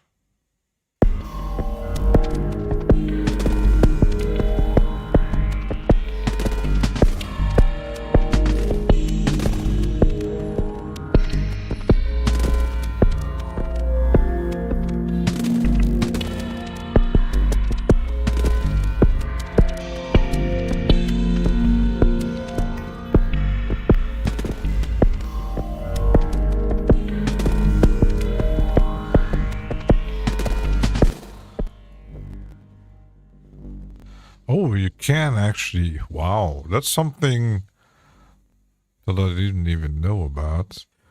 You can tune it. If you do that micro-tuning weird thing, wow. How about that? I don't know what it is, but you can do it. What kind of crazy thing built in and just that little tiny synthesizer. How about that? And I'm actually surprised that Gordon from Xen Pill doesn't use it.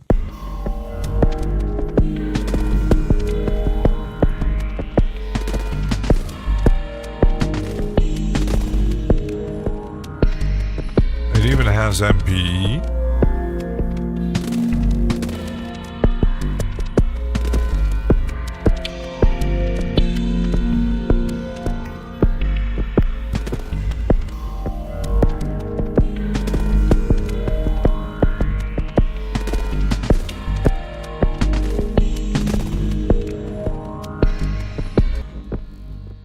So we got some sound in there.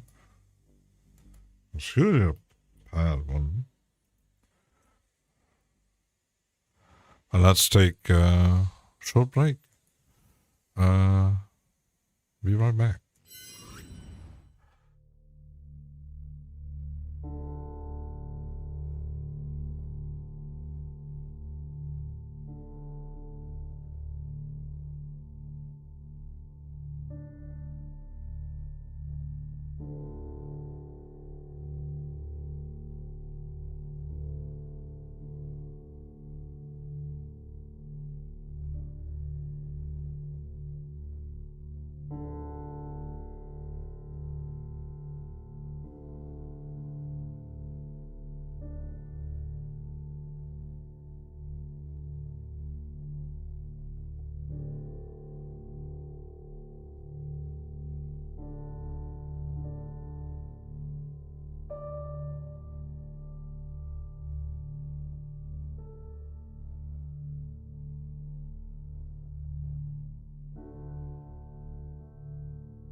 We're back. And I see the blatant network.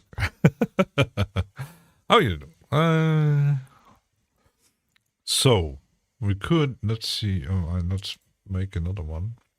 And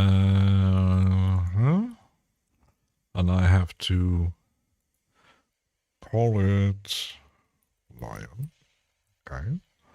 Let's load it again. Default is good, and let's make a template.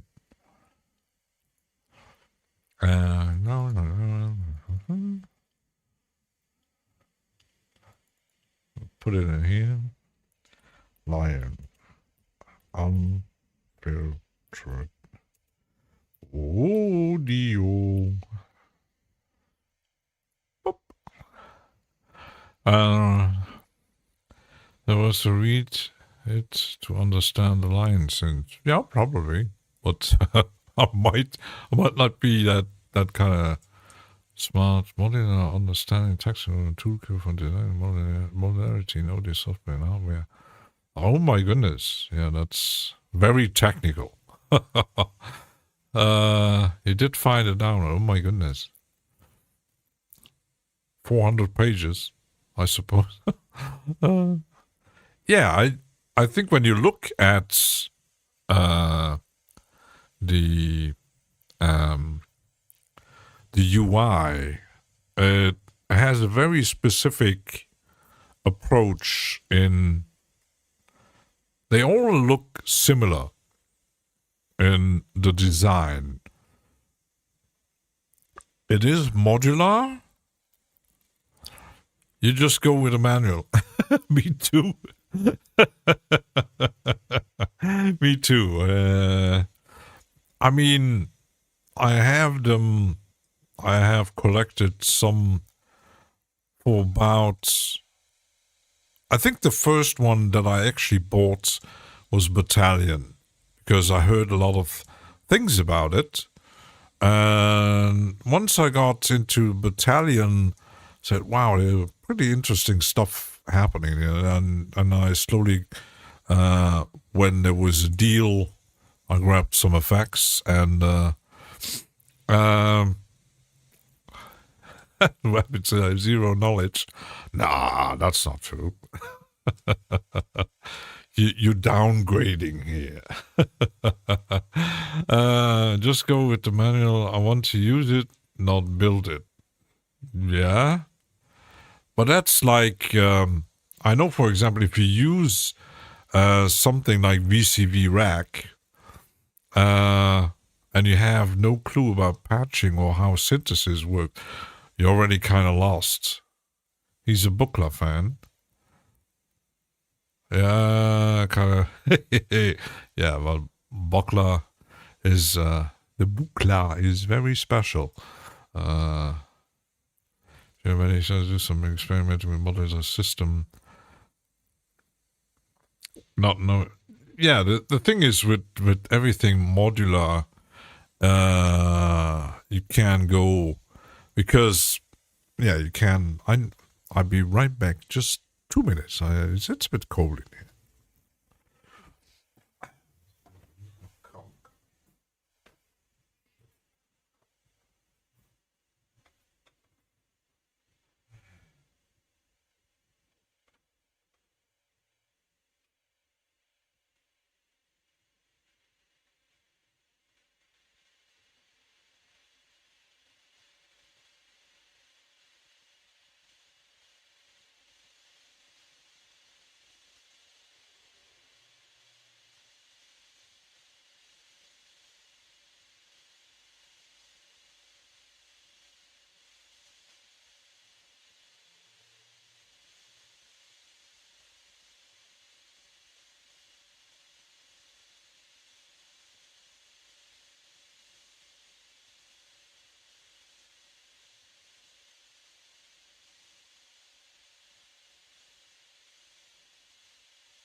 Yeah,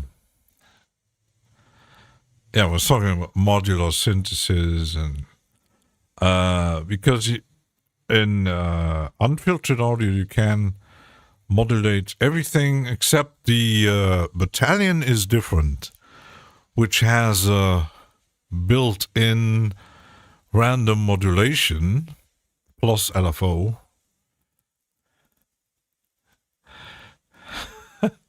You want a hero sandwich? Yeah, so there's a lot of technical stuff, and you can modulate stuff with all kinds of things, like oh my goodness, there's so many stuff in here that it can go totally crazy for sound design.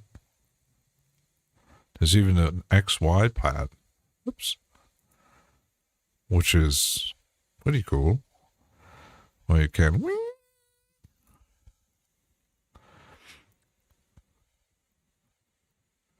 so you could modulate things. Oh my goodness.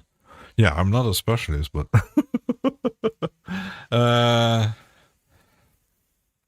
you should really not look too much YouTube. But I do like watch YouTube. Yeah.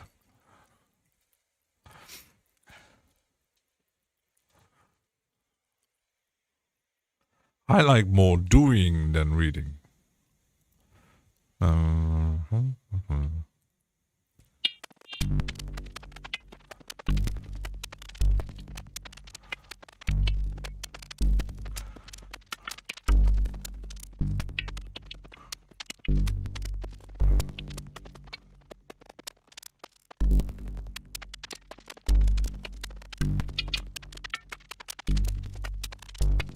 There's a lot of stuff in here.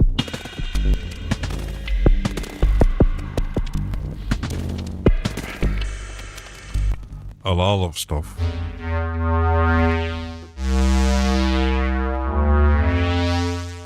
And they do sound good.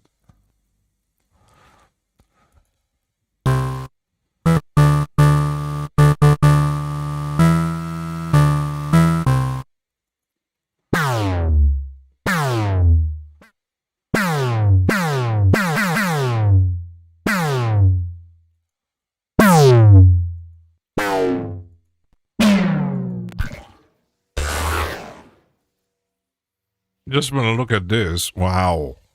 There's a lot of things going on here.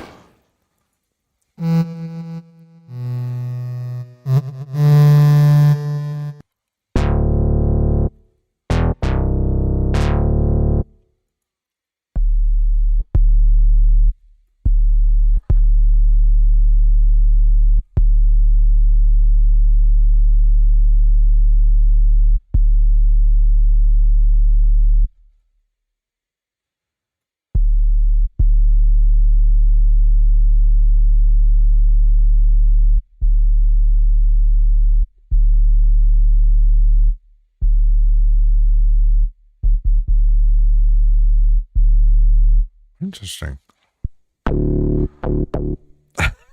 The name Harry Bot.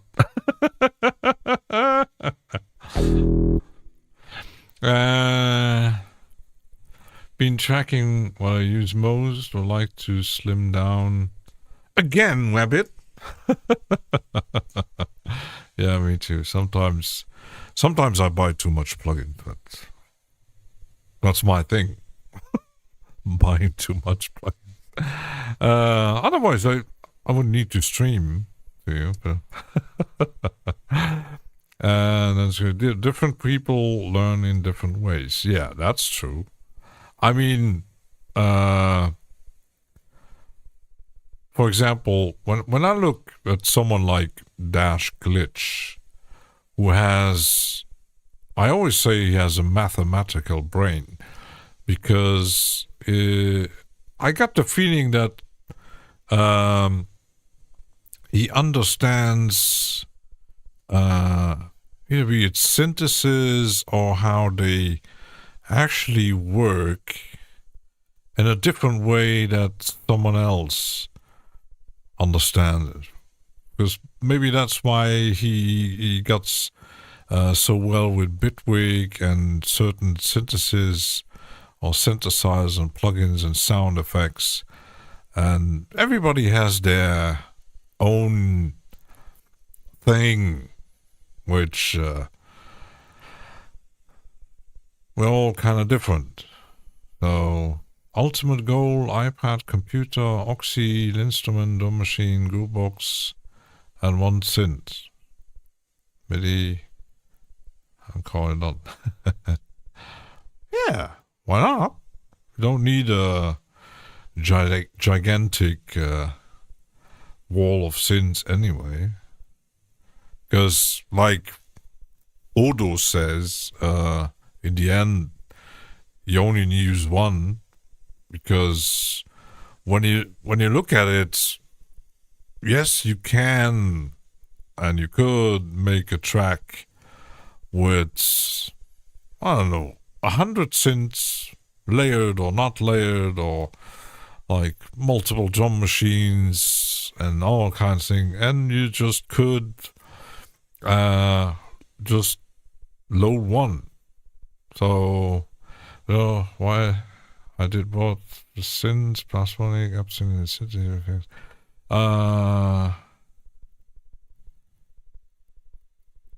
Yeah.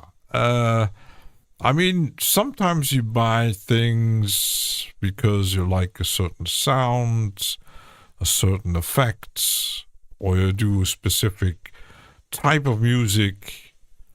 I mean, you wouldn't buy like a Wurlitzer if you try to make techno. Probably not. You would buy a Wurlitzer because, I don't know, you make groovy jazz or groovy things, or we like the sound of it. I know, for example, Steven Wilson has recently acquired one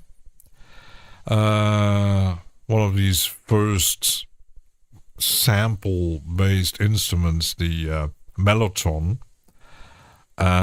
He just bought it because of the sound, because it's that lo-fi, tapey sounding thing to build into his music.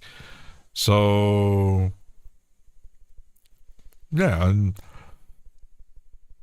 you have a verse in a rodeo. Yeah, and I mean, if you like the sound of it, I mean, when I look at it, when my mom bought me that organ, that 2-stage traditional organ, I really wasn't really into that sound at all. And that was like early 80s, and even back then, that kind of sound it made, yeah, it was like deep purplish John Nord kind of thing, which was already pretty outdated back then. And yeah, I didn't really like how it sounded. It was kind of old school, but back then in 82, 83, a real synthesizer would cost even more than an organ. But yeah. Yeah, for symbols. Also, don't need to shout that out. Some don't like it sharing here because you're cool. You make moves and shout them. Yeah, I mean, you got people that kind of show off. Oh, I got that new shiny, gigantic, I don't know, Matrix Polybrute or whatever, that gigantic thing, or I got a wall of old Moog modular synthesizer things. But Yeah. I collect things to experiment with all kinds of ideas and sounds. Oh. And sometimes I got an idea, I could try this, I could try that. I have no specific style in mind anyway. So I'm exploring, and still cheaper to buy a plugin than like investing in very expensive synthesizers anyway. I can't afford expensive synthesizers. I do have other bills to pay. Then yeah, you could save up money, but I'm not the saving type of person. Every time I have some amount saved, it's I buy something. I never really. I like to buy things. So yeah, the next thing I want to upgrade my PC to get something more upgradable, and I really want to get a new amplifier for my stereo system, and I was already looking at some. Might be getting a Yamaha or something like that. Nothing too fancy, but with enough power to drive my speakers. So, and because the hi-fi amp that I do have here, I don't really like its sound. It's I need something else. So that's something to invest on. As a kid, sometimes we make music, we can have little breaks. Okay, like, yeah, it's like my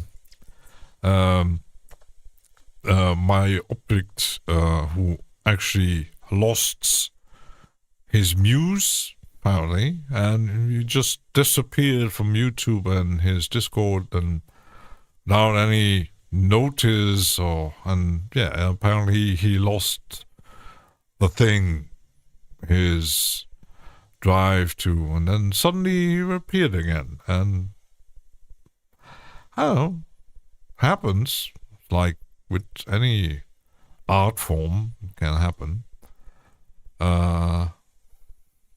Nothing wrong with collecting.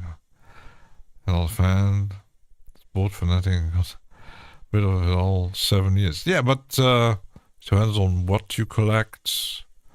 And you got people like, a good example is Odo, who has the simplistic, minimalistic type of view. And you got people like Eddie Sonic, who has a gigantic room full of drum machines, synthesizers, samplers, effect pedals, and apparently makes him happy. So some of the new Marantz hi-fi are looking nice.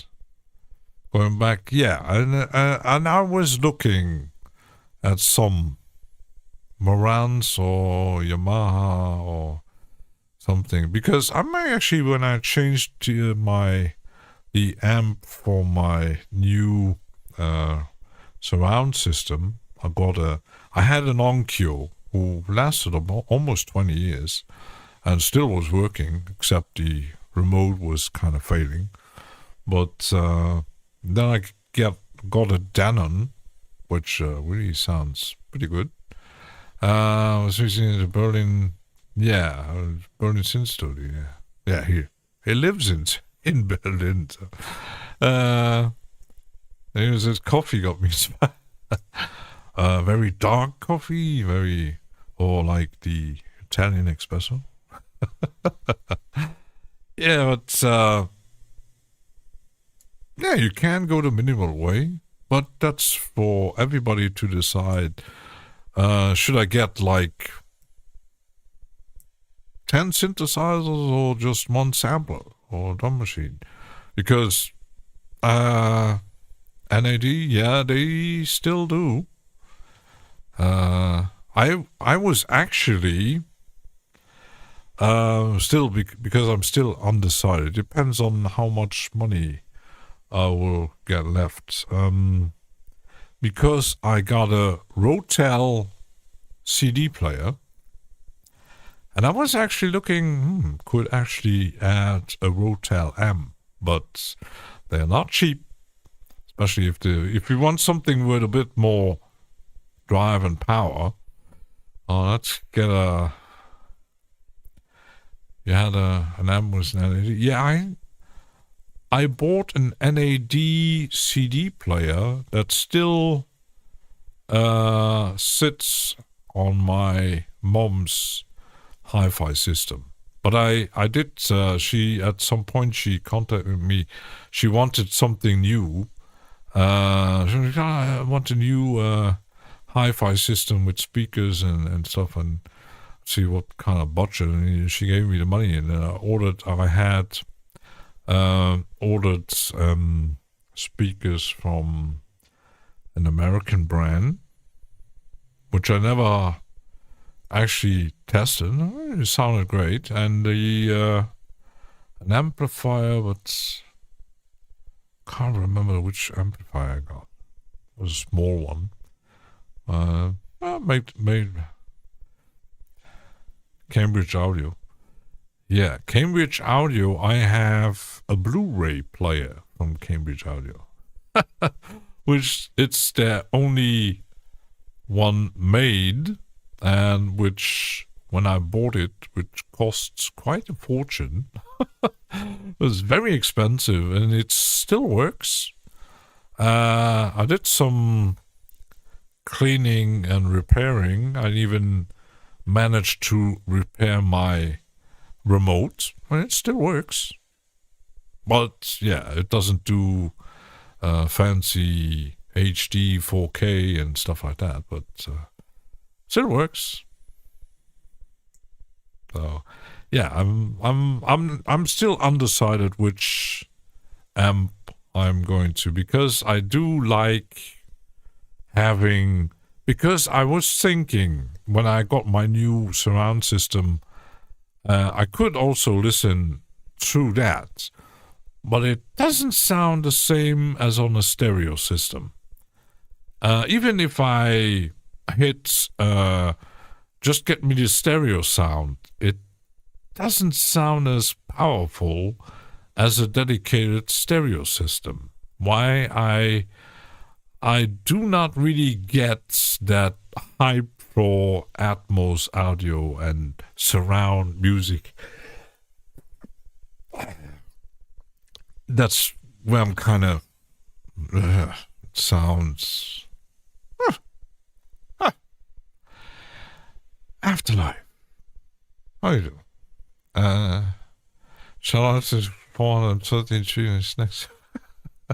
I got so many lurkers. Where are they coming from?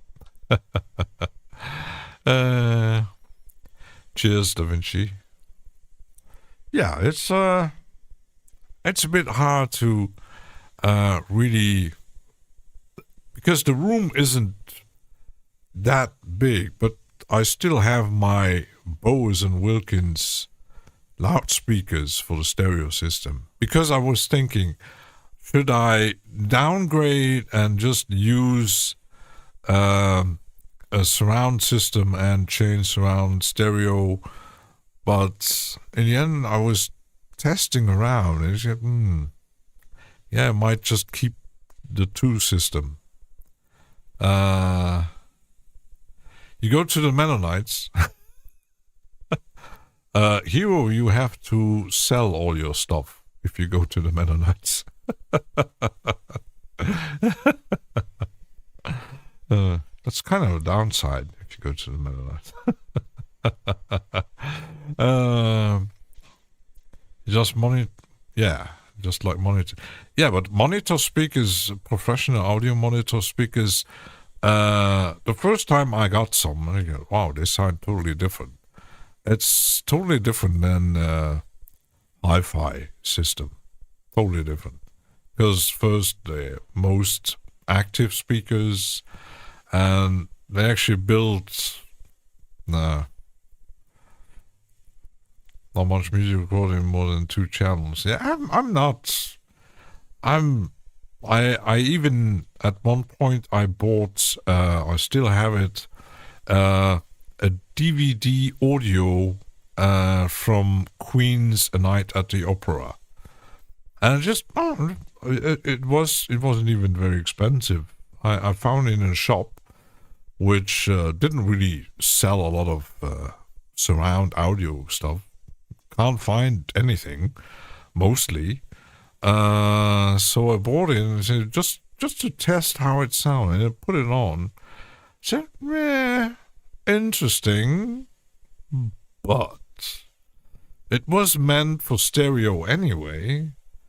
So yeah, and even I've heard an interview of Steven Wilson, who does a lot of remixes in surround sound and Atmos, and even he said the labels and companies come to him, and sometimes bands, we like to have an Atmos mix, and he does mix, and even sometimes he says sometimes it's pretty hard to get these old recordings into a surround setting, because sometimes it doesn't work.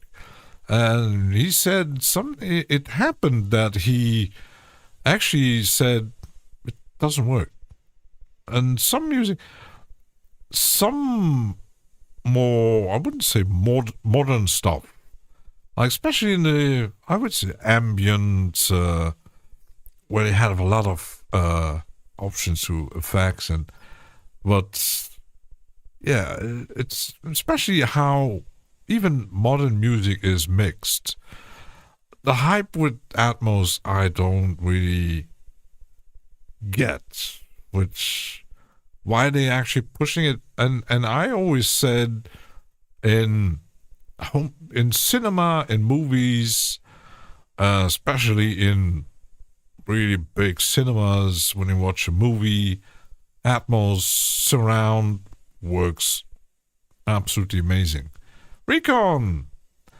But in music, I mean, especially the old stuff, it just sound, even I have lots of concert DVDs from different bands, and when you compare, you watch the concert and you switch from stereo to surround, it doesn't sound really good, because in stereo, even concerts, most of the time they're meant to be stereo on a live setting.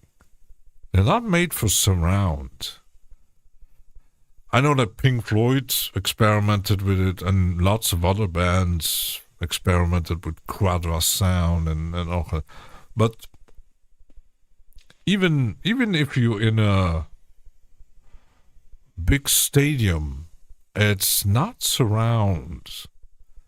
It's still, the band is routed to all the speakers around, but it's not surround. It's not surround mix.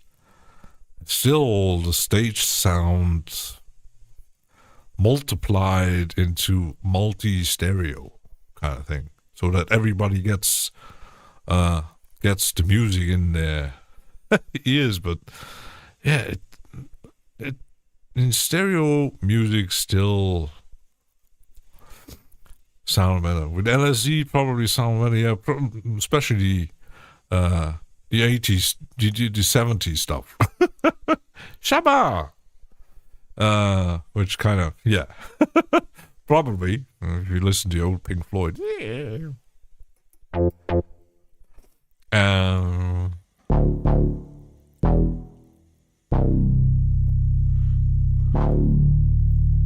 That sounds good.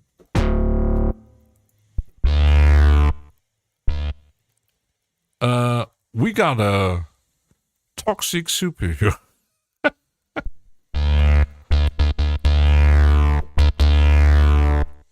But I must say, I'm not sure if it's my my latency.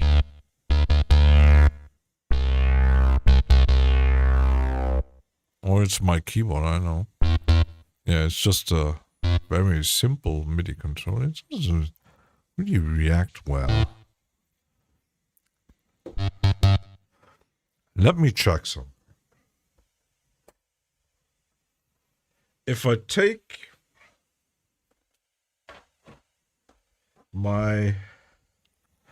if I change from Keylab to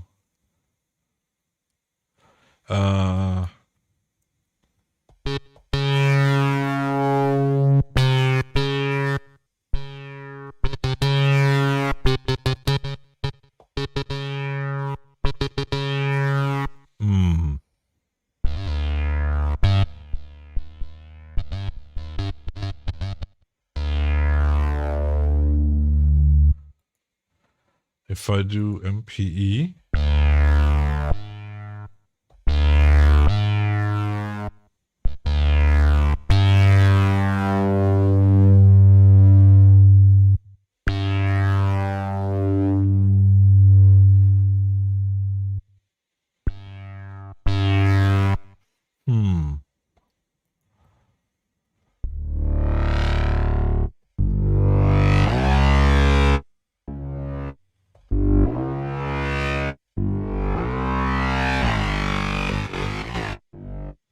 doesn't really react well. Wabbit, you need to send me your Lin instrument.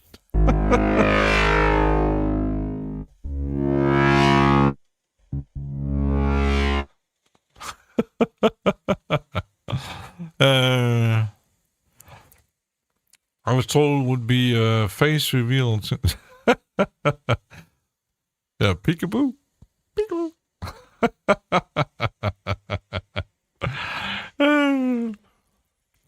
Yeah, might hold a.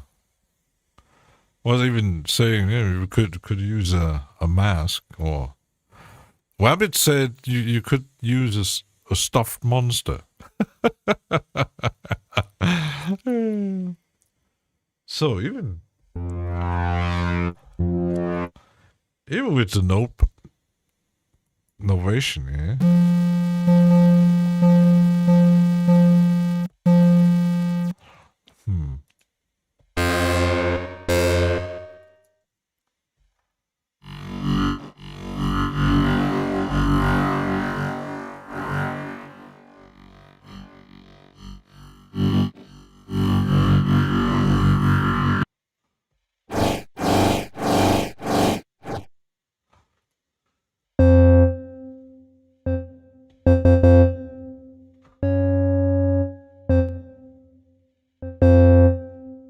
It still reacts a bit.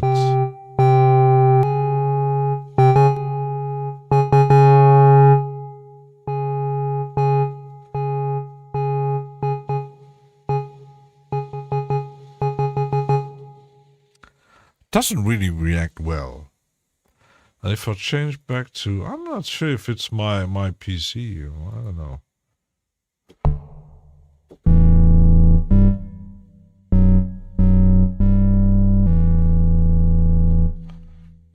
Yeah.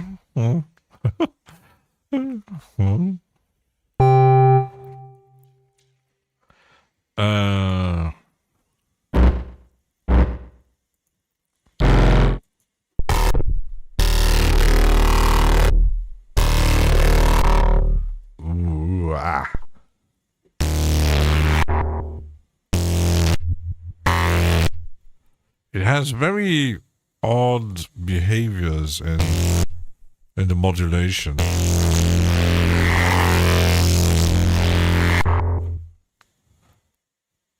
Which might not work with every MIDI control, I don't know.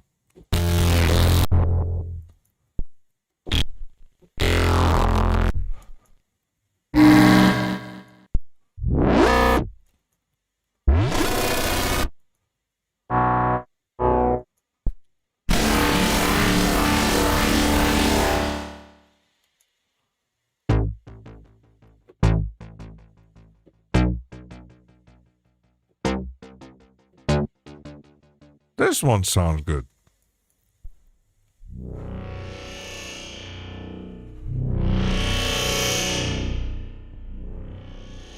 And that one has a totally crazy amount of modulation going around here. Oh my goodness. Oh, frick.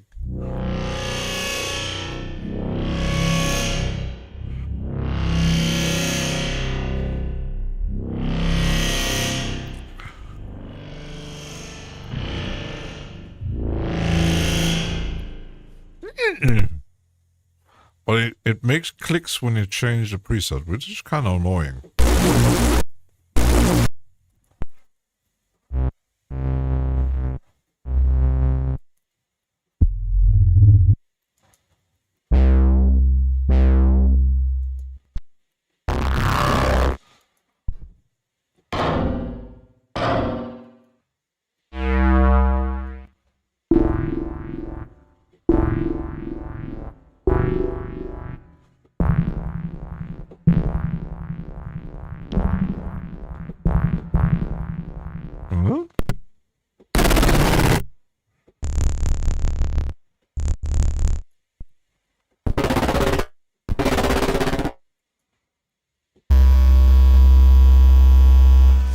I do wonder how much time they spend on building these presets.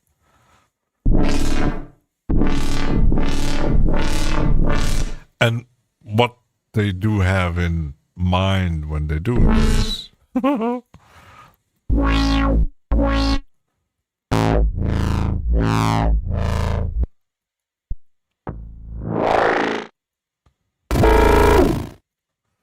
Yeah, kind of.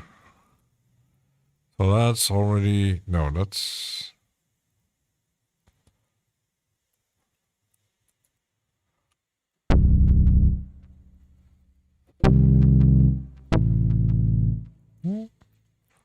No?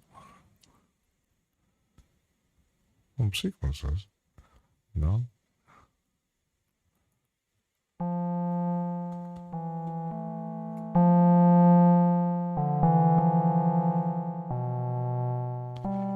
This one.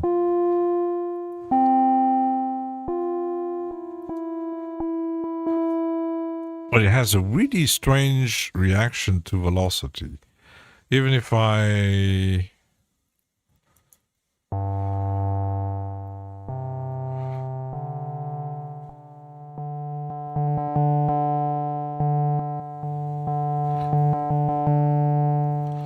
Which is kind of weird.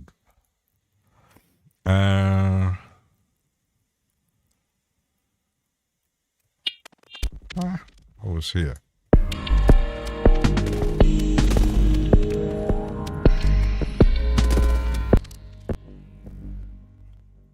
Which is not there. I want it here.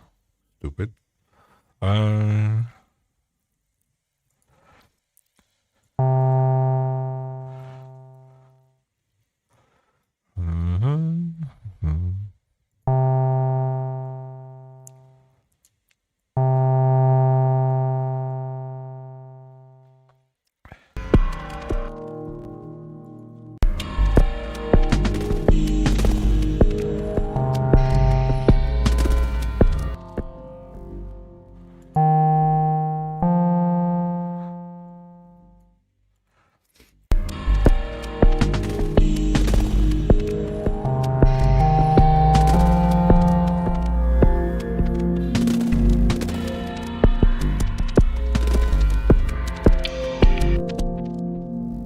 Make him smaller.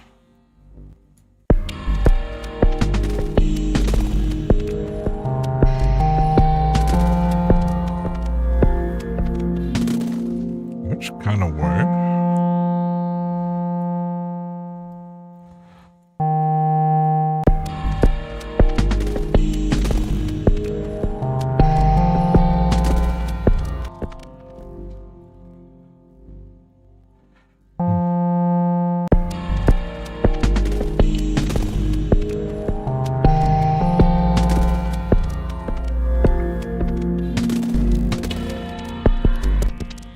Yeah.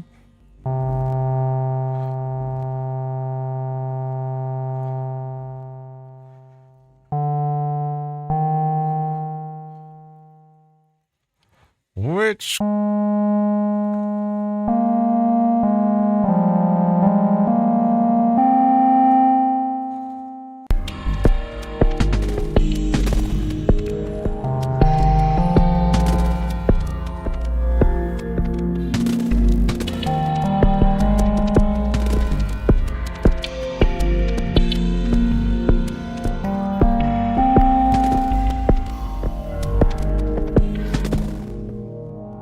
yeah. Which kind of rank? Missing chat. Yeah. Got a call from the store and saving my H19 is in. I have the same voice. You sure about that? I got a copyright on my voice. Oh, limited black version. Oh, nice.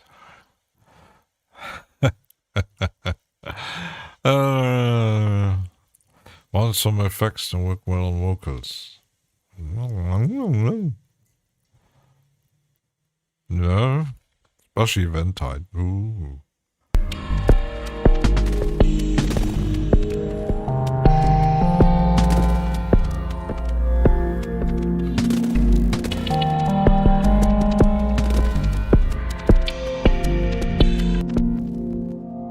If I would use a bus and that was the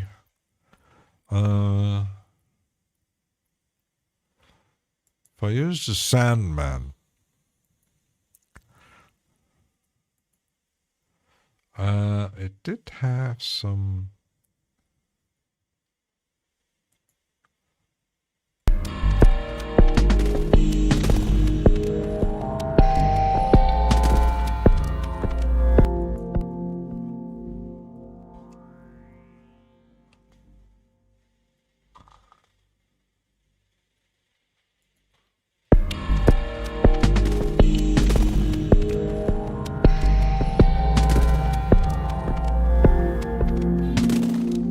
Might not work on everything. Glitchy reverb. High drive, super stereo shift.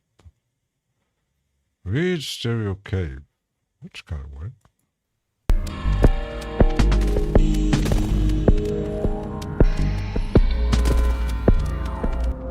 Which doesn't work.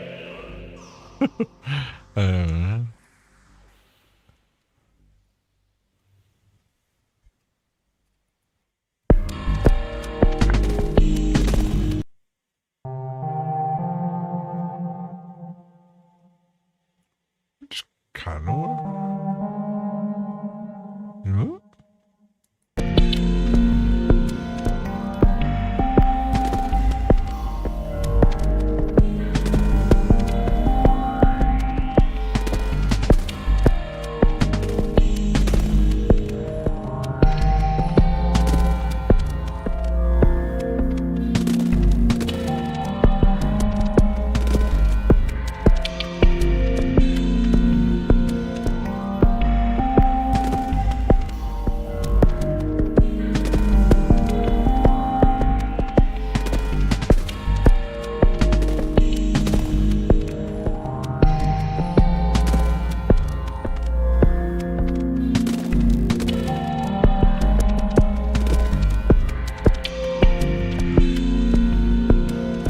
Kind of work. No. Kind of work. Kind of works. Kind of bizarre, but it still works.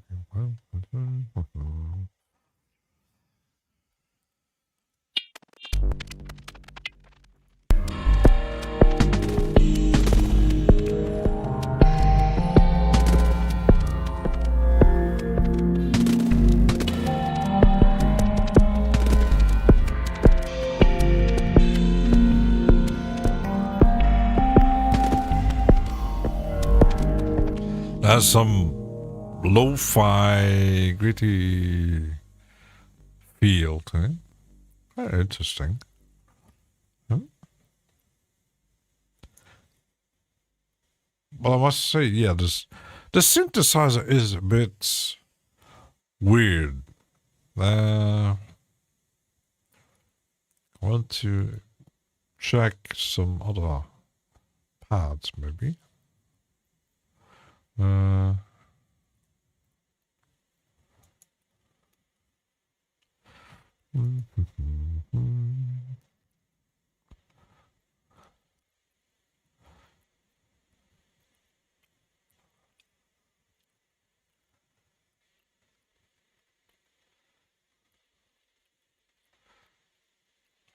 Lucius Wells.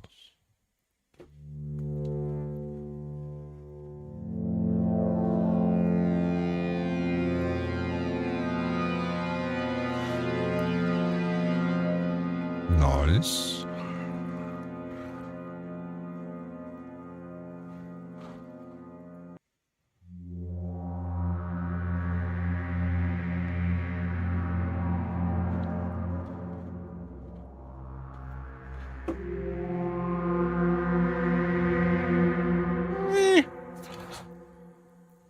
Got waves down on my list. Well, which could use some quality effects so it doesn't sound like plugin.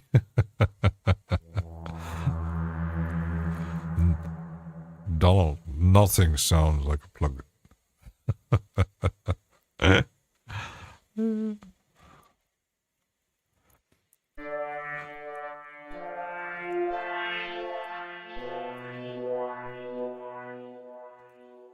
The downside is you can't make favorites.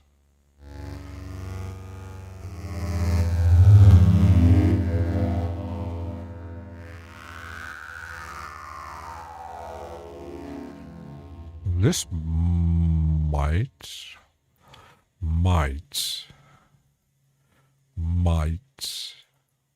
work.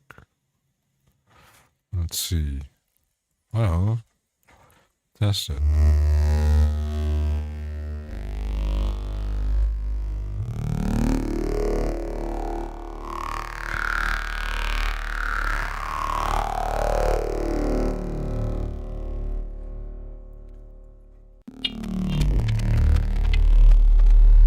Maybe a bit later.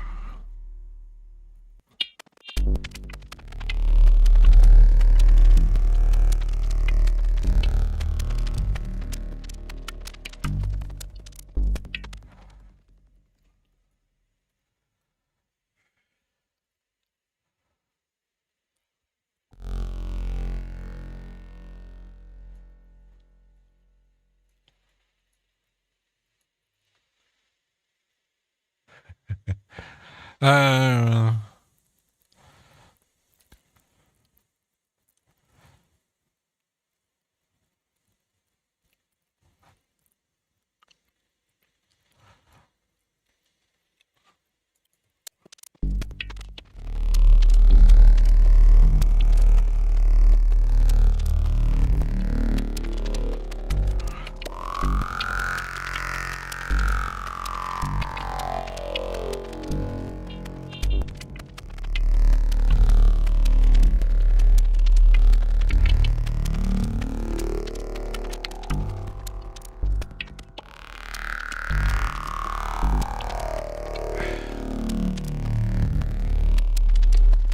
which kind of worry here now?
Sounds pretty good.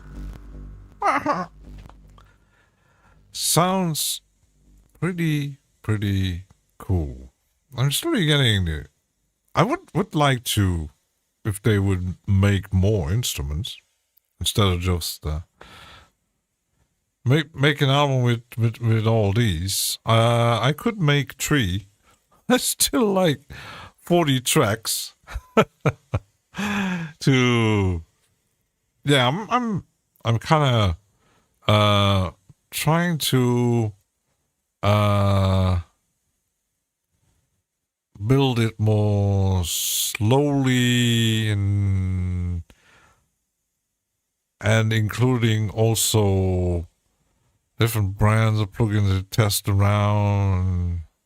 Yeah, working on something, some ideas. Don't waste. Yeah, I did delete some stuff recently, which didn't.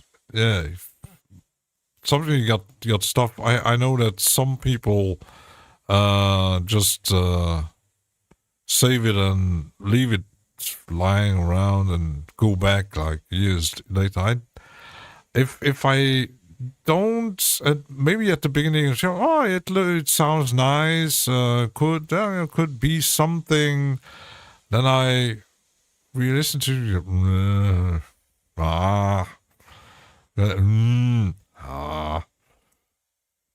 So yeah, I need to, if I got something, maybe a keeper, but I don't know.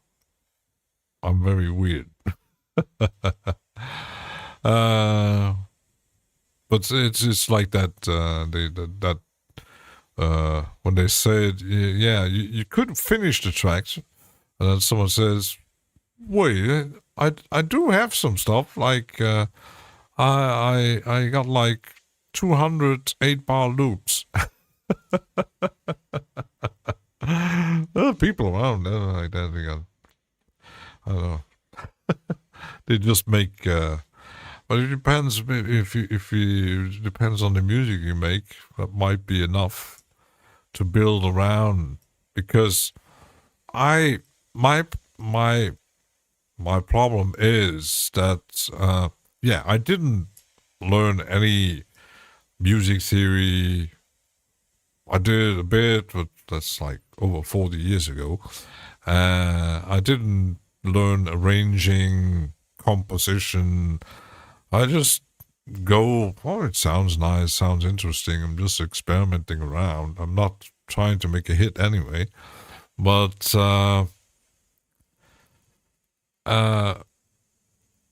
it's actually, and then when I listened to some stuff, especially electronic music, it said, last time, a few days ago, I stumbled upon a post on Facebook, and they said, oh, they have a Bandcamp site.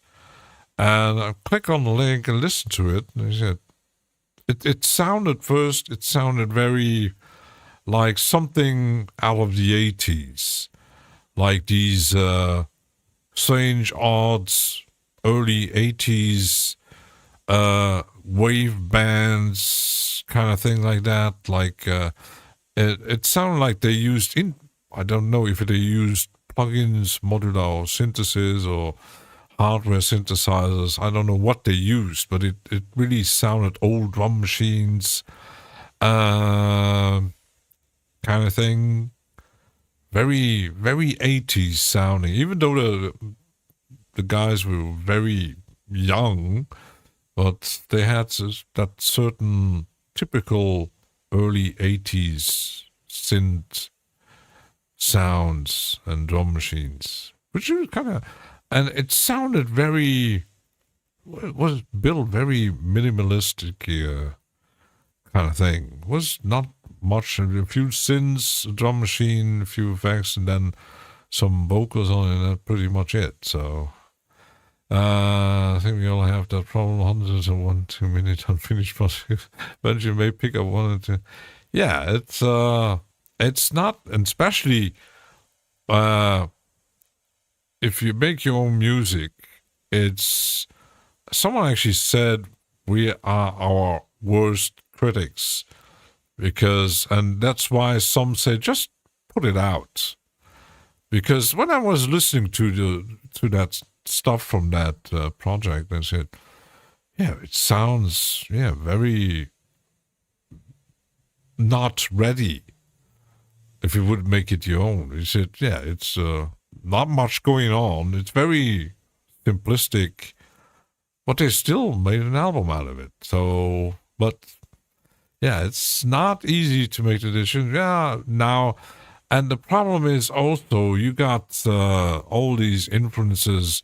Oh, your mix ain't good. You need to do this and add that and do this and the over kind. Oh, you need mastering. I wonder if most real bands and projects, they might actually, well, just put it out. It's done. But even if known bands, when you hear something, oh, we made an album and they tweak too much. They have too much. Like I heard that story about Supertramp's Breakfast in America. They spend so much time perfecting that record that it destroyed the band. It's at some point I know that Roger was spending days and days and days perfecting. It's gotten crazy. Just at some point, just to release that damn thing. Yeah, it was successful, but it also can go the other way. You just spend too much. Oh, we could add that drum sound isn't. Well, we could re-record and that vocal isn't. Yeah, that's at some point you drive yourself nuts. Just put it out there. Someone will. Ambient tracks, you don't think. Yeah, even no matter what it is. I mean, there's especially those professionals. They might push you into it's some kind of sales pitch for certain plugins or effect units or instruments that the pros in studios use that compressor and this effects unit and this delay and this reverb. Without it, your mix will sound bad. And if it sounds good to you, even for someone else, you don't have the same ears. You might not have the same quality of hearing. You might have a different sound system. Someone listening on a smartphone, on a very expensive hi-fi system. The high-end nerds, they supposedly hear any kind of nitty-gritty, that's too much compression. That's too much. That's just an illusion. If you listen to something, even that's something that you didn't make, you get that. Wow, that's even when you look at fans of punk music. I mean, most punk records or hardcore punk records or grindcore, whatever it is, it's very simplistic. It's mostly done on 8-track recordings or even worse. I've heard records that just sound bad, but they don't care. Just put it out. People will, and some, especially the punk fans, will enjoy mostly live anyway. They might buy the record because they like the band or whatever, but it still sounds bad. You won't have a lot of punk bands that have a perfect studio sound. It's just they don't have much money. They just record one thing and boom. Yeah, Beatles worked with 4 tracks and 8. Yeah. I at some point we do know in history that when they came out with all these gigantic consoles, it was nice multi-track recordings and spending your days in studios, like when you hear like artists like Michael Jackson, producers like that. Yeah, they spend, but to what end? Yeah, these records sounds pretty good, but it's not your 48-track SSL super duper console. That certain tape recorder will make your music better. If your music sucks, recording sucks. You have to get this song is great. And even as a musician, you say, I really love that song. And you put it out, and you might have people who say, what's that? Oh, I don't like it. Why did you actually publish this? I don't like it. Because I had that with, I seen comments when my favorite band did put out it was the, not the last record. I think even with the last record they did, some actually people did order the record in advance, and they got it, and they listened to it, and I don't like it. What? That's shit. I don't like it. Can happen. You might have to listen to it again, or yet again.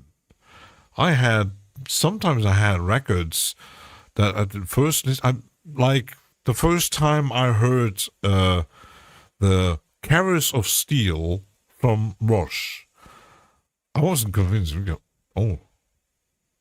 who's that singer? Sounds awful. What the heck? And it took me like, I don't know, 10 years to actually slowly, now I get it. Yeah, it's very weird, but yeah, the music, and really took a long time to actually enjoy a band like Rush. Now I just put it on, wow. But yeah, it kind of start listening to Dream Theater as if they had tracks came out in the 60s and there's Dream Theater sounding like today's. Yeah, it's I mean, when you listen to that record that they, not the last one, the Astonishing, was it? I did kind of like the tracks, but I didn't like the recording. The drums sounded weird, and I didn't really enjoy it like some other records, but some the ones you don't like on first listen, learn to love. Yeah, it sometimes it takes a while, even with some bands. I clearly remember, I totally hated The Cure. Every time I heard something on the radio or seen a video on TV back in the 80s,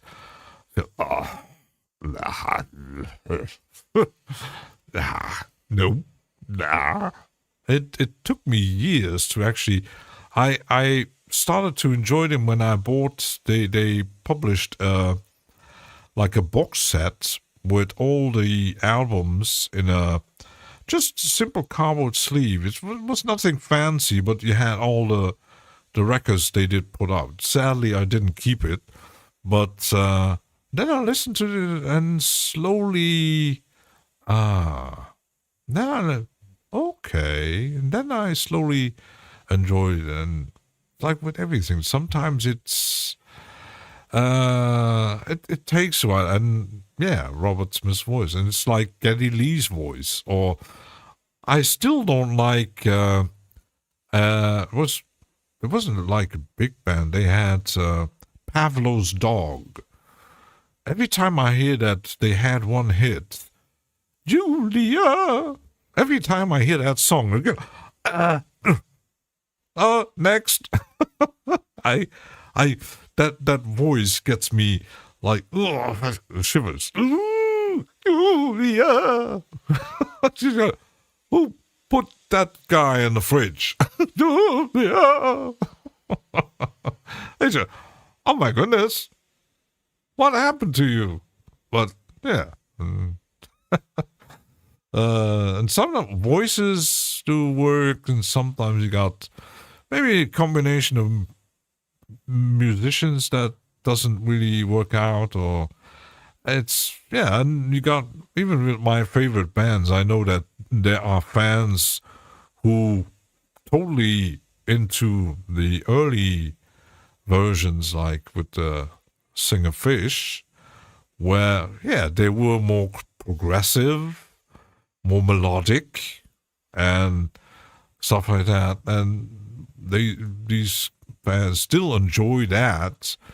Well, yeah, after they changed the singer, the music changed totally. And it might take a while to get into, and not every songs did speak to you. Not every record they did sounds totally different. Somebody got longer tracks, smaller tracks, but yeah, it takes a while. But I've especially listened to the Beatles before I came across now on 60s Rock Radio. They sounded, yeah, and for example, with the Beatles, I don't really like everything they did before Rubber Soul. It was, yeah, cheap 60s pop music. Just, nothing interesting. But with Rubber Soul, wow, now they're getting interesting. Now, Davies Billy Eilish. I can't sing. I need some amplification on my microphone. Something like that, no. But yeah, and singers have to speak to you. Music has to, and we all know it's a generation thing, and some music speaks to every generation. Like the Beatles had something that still works, and you got like Pink Floyd. There might be a few people that do not enjoy Pink Floyd, but Eternian. But some things, it's more, even if it's not pop music, it moves a lot of people. Maybe that's why they're so successful and still after. And sometimes it's more special. Paperback, yeah. I mean, just, it works. It works. And for example, when I listen to, like, compared to Pink Floyd, I enjoyed one or two songs from the early days.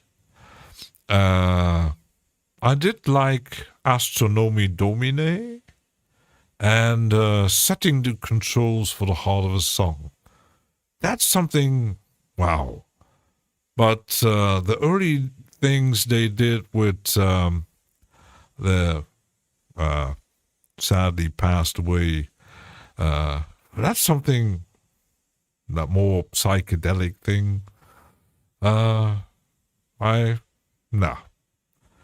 Even it took, even Amagama, I listened to it a few times. Nope, doesn't work. Too experimental, too weird, I don't know. And then came metal, all the rest. Now we're talking. But it's personal preferences. It's with everything. Some might actually enjoy Merzbow. I don't know.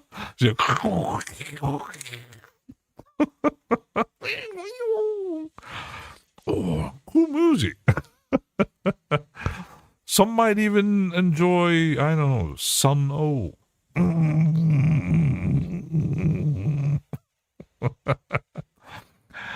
We should be kind of listen to. Yeah, it's something that for example, I just love listening to The Wall, and very loud. But wow, we got the shivers, and it's like some records that no matter how many times I listen to it, like Genesis Seconds Out, for me personally, the best live album ever recorded. That's something, every time I listen to that album, that live recording, it's just wow. And same thing, like one of my first actually owned records, Motorhead, No Sleep Till Hammersmith. That was something, but wow. It's but sometimes you got records and you just say, nope, put it away. Or you might, that one song maybe, but you skipped over Floyd. But yeah, but not everybody likes Pink Floyd. But I, for example, I'm not much into Gilmour's solo stuff, but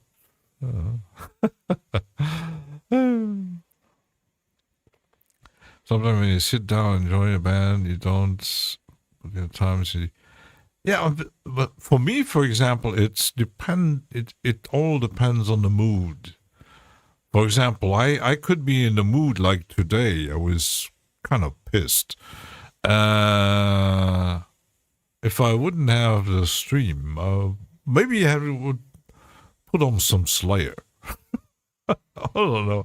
Or some, I don't know, some Amon Amas. Like, let's see. And sometimes I'm in the mood, like, could listen to the Flower King. Or Spock's Beard. Or, I don't know. All kinds of. Sometimes you could listen to Voivod. Voivod. Oh yeah, it all depends on the mood you're in. Sometimes, I sometimes I got some, especially on weekends. Sometimes, I could listen to just turn up the hi-fi system and put records on, like Brother Where You Born from Supertramp. There's some tracks like Better Days, or that long track that was absolutely amazing thing. Or even though I didn't like the whole album, I do like, there was one Yes album, they can't remember the name. There's a longer track on it, and it has something built into that. It's just, you turn up the volume. Pink Floyd is known for his creativity, was not most yeah, it's like they said Pink Floyd's drummer is, yeah, he kind of sucked. It's not the best drummer you can find, but yeah. Ann's great one's Meshuggah. Oh my goodness. Meshuggah. Yeah, it's like, for example, a coworker who was last week. He was in Switzerland, and I was checking because he's the kind of person who posts every shit on Facebook, and I was following his posting on Facebook at work. I said, where is he going?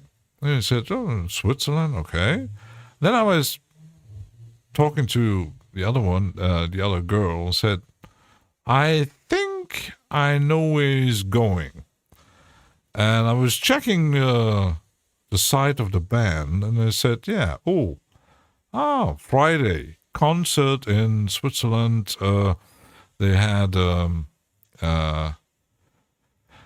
they have a new record out, and they made a kind of record listening to concerts, stuff like that, and they presented the new record. And he was actually, can you imagine, going to Switzerland just to for that concert, for a record presentation.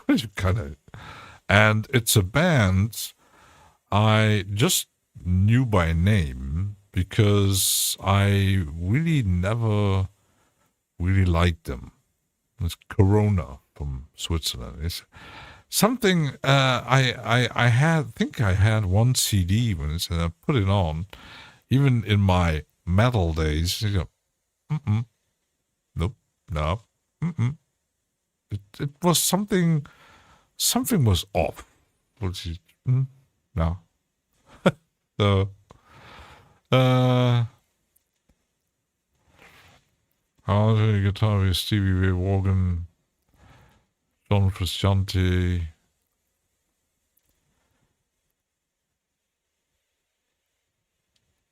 Manu Chao. Manu Chao is like, what was that song called? Very stupid. Big success one. Yeah. Well, yeah. Music is with every art form it's personal taste, and some like for example, the first time I heard Red Hot Chili Peppers was on TV. It was the German Rockpalast. They had a live, wasn't even a real live, it was a recording of a festival in at Lorelei in Germany here, not very far away from here. And I think it was just before Blood Sugar Magic, before the big break. And I was watching a concert and I said, what kind of crap is that? It was awful. They were jumping around. It was, what is it? Is it funk? Is it punk? Is it rock? Is it rap? What is it? It was, yeah. And later I did get one or two of their early records on CD. I didn't really enjoy it. And I do remember I bought that famous Blood Sugar Magic CD when I was in London. Just before it got really big. I kind of enjoyed it, and yeah, better than the early stuff, because the early stuff was like, what the fuck? What? Yeah, I really rather listen to Fishbone than Chili Peppers. I don't know. Well, yeah. Well, they still have some good songs, but yeah, not the kind of band I was totally into. I don't know. It was maybe too much happening. I don't know. I think they're good musicians, but yeah, it's that combination which I kind of didn't really like. Kind of, it worked with Fishbone. It worked with other bands, but yeah, I don't know. Those personal preferences.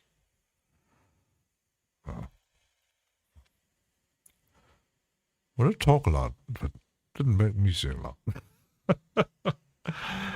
Well, yeah, it's like a German band that I really enjoyed a lot. They sadly, at some point, they decided, yeah, we call it quits, and they stopped doing anything, and they just a few years ago, they made a few reunion concerts. Was Fury in the Slaughterhouse, and back in the 90s, I was constantly listening to those records, and I did see them live 2 or 3 times, and the concert was totally wild, really. California was very smashing. Really, my first, yeah, that was a song that kind of cool, but they had some stuff. But the early releases was, it's, I don't know, freaky styly. Yeah, kind of weird. Well, yeah, it happens. Sometimes you got. But it's like sometimes you got bands that you heard the first time. I clearly remember, because that was times I spent hours and hours in record shops, in the local record shop mostly. And the first time I heard Smells Like Teen Spirit, and because the guy, I wouldn't say being friends, but yeah, I was spending hours every Saturday. I was, from opening hours till closing time, I was spending my time in that shop and listening, discussing about music, and suddenly he had that CD. And I was coming in and said, "Listen to this." I put it on. I said, "Wow, what is that?" Because the video wasn't on TV yet. They just released it, and who the heck is that? What is that sound? And one good thing, he had an awesome hi-fi system in his shop. It was a Bose system, and it sounded absolutely amazing.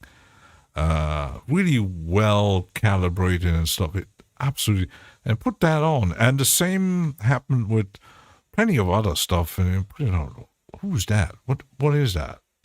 Wow. Amazing. Who's that band? and suddenly you go, it's like the first time I heard Rage Against the Machine. That was a shock to the system. You go, wow. You copied them all and gave them away. Yeah. I still love listening to Rage Against the Machine. And I'm a happy person that I actually saw them live when they released. They're still here. They weren't the big act. They were playing on a festival on early afternoon. So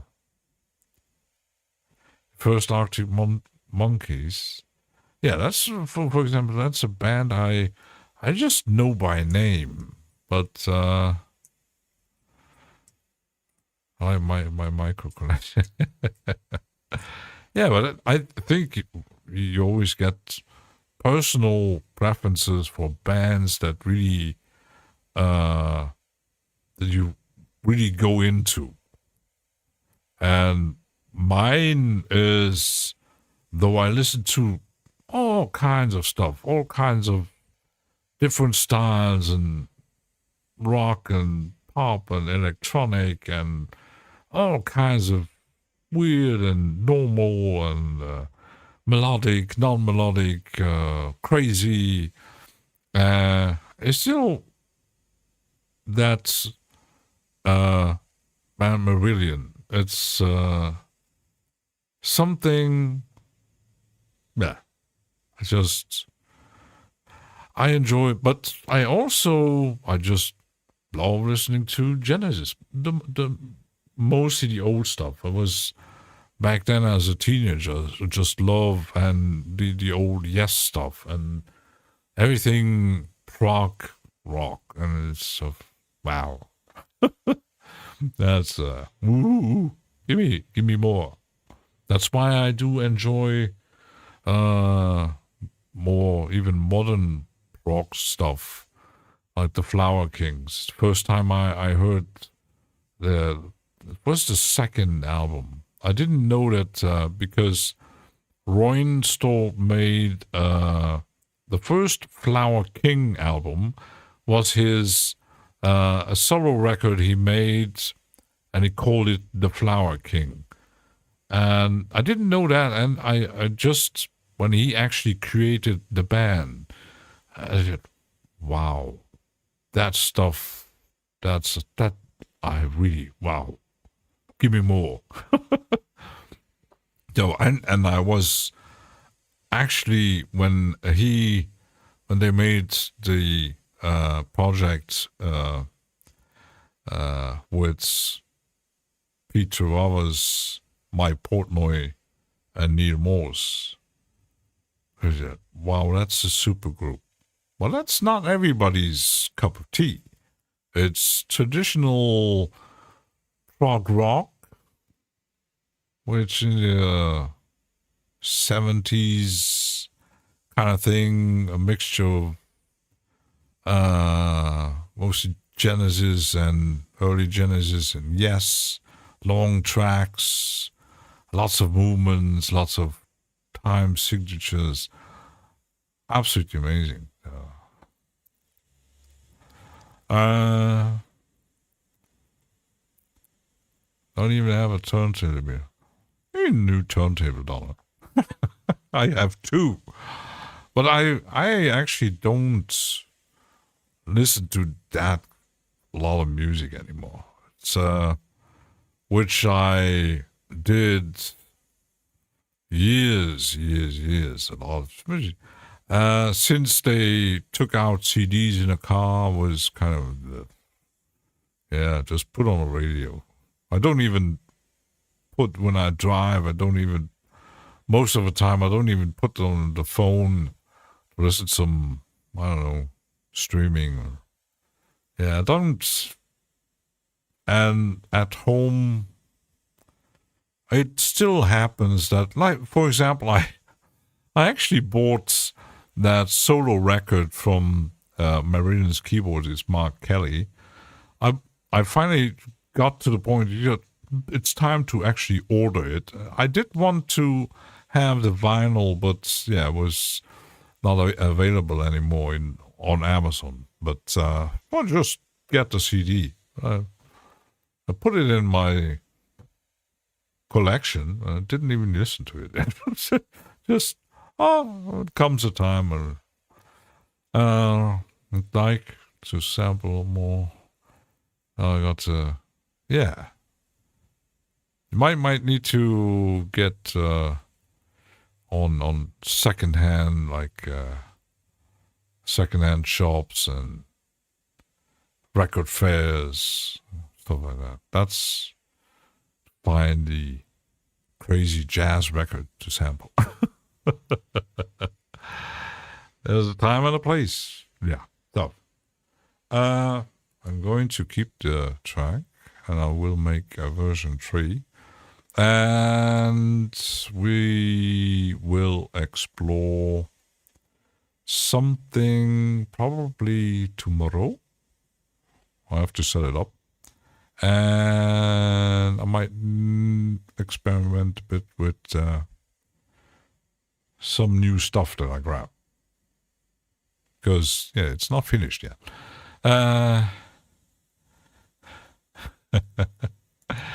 Someone wants a Wii.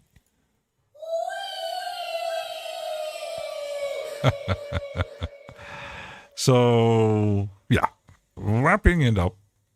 I did plan to go on to a concert tomorrow, but sadly, the city of Brussels did decide to, they now have a low emission zone in the center, And even though my car is, it's just 1 week old, it's category 6, and I would need to pay a daily pass to just drive into the city.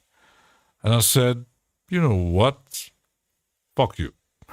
I said, I really would love to see the bands, but yeah, I don't want to drive 200 kilometers, pay the ticket, pay the gas, and then yet to have to pay yet another fee to drive into the city. No thanks. This time, I will never be going to a concert in Brussels in my life. No thanks. The next one will be Germany, and Brussels can kiss my butt. You know what? It's, I didn't even know it. If I hadn't checked on which parking system is, it's Luxembourg can have nice cars. Yeah, it depends on the band, but 200, it's kind of, but sadly, I would have loved to see them somewhere else, but it's even more far away. So, it kind of sucks. And I'm I missed quite a lot of concerts just because, driving is annoying, and even with the new car, it might change a bit, but Brussels, nope. I will see Tangerine Dream next year.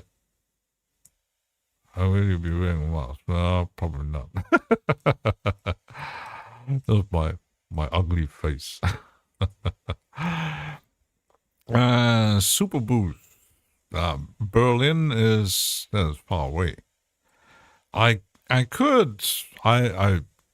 did visit Berlin a few times, but visiting Super Boost, I don't know. It's kind of it's big maybe, because you have to driving there. It's about 800 around 800 kilometers just to get there. So you would need to maybe get a plane. Well, Chava wants to visit Luxembourg. It's small.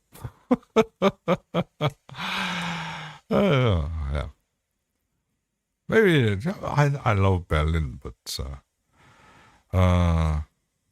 Super Boost, maybe that's not something that I'm not really interested in visiting. I don't know.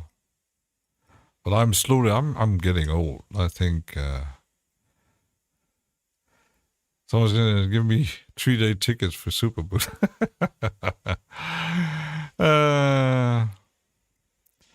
My plane, otherwise,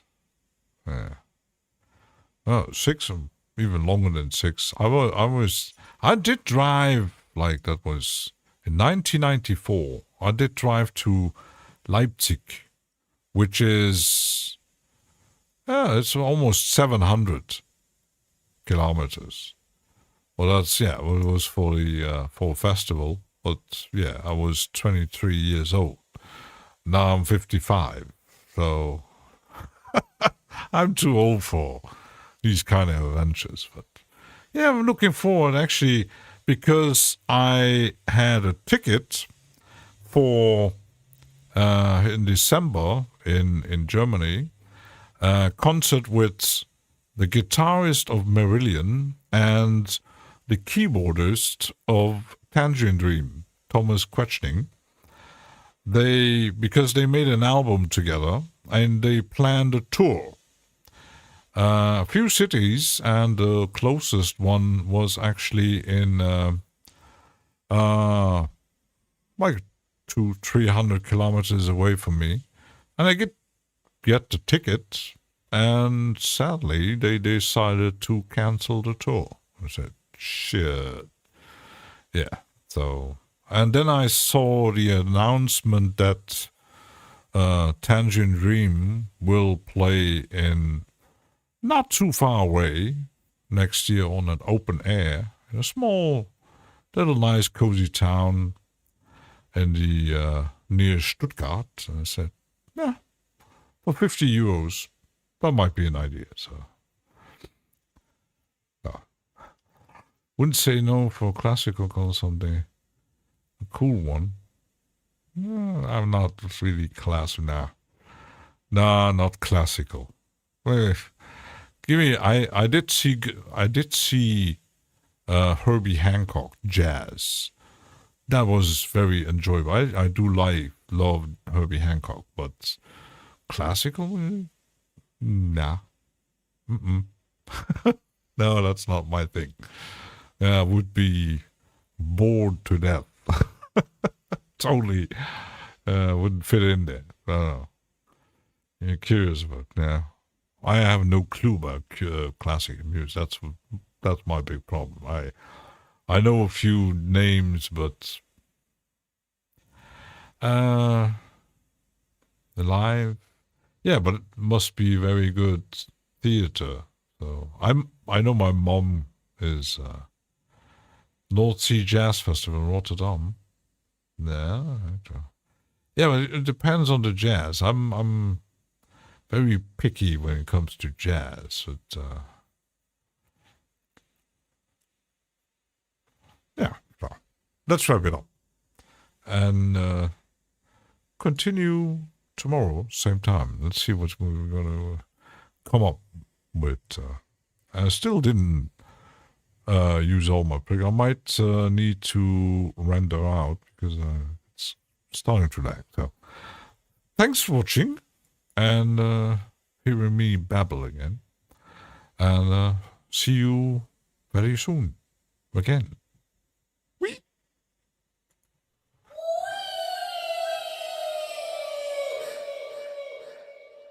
Enjoy. Bye. Goodbye.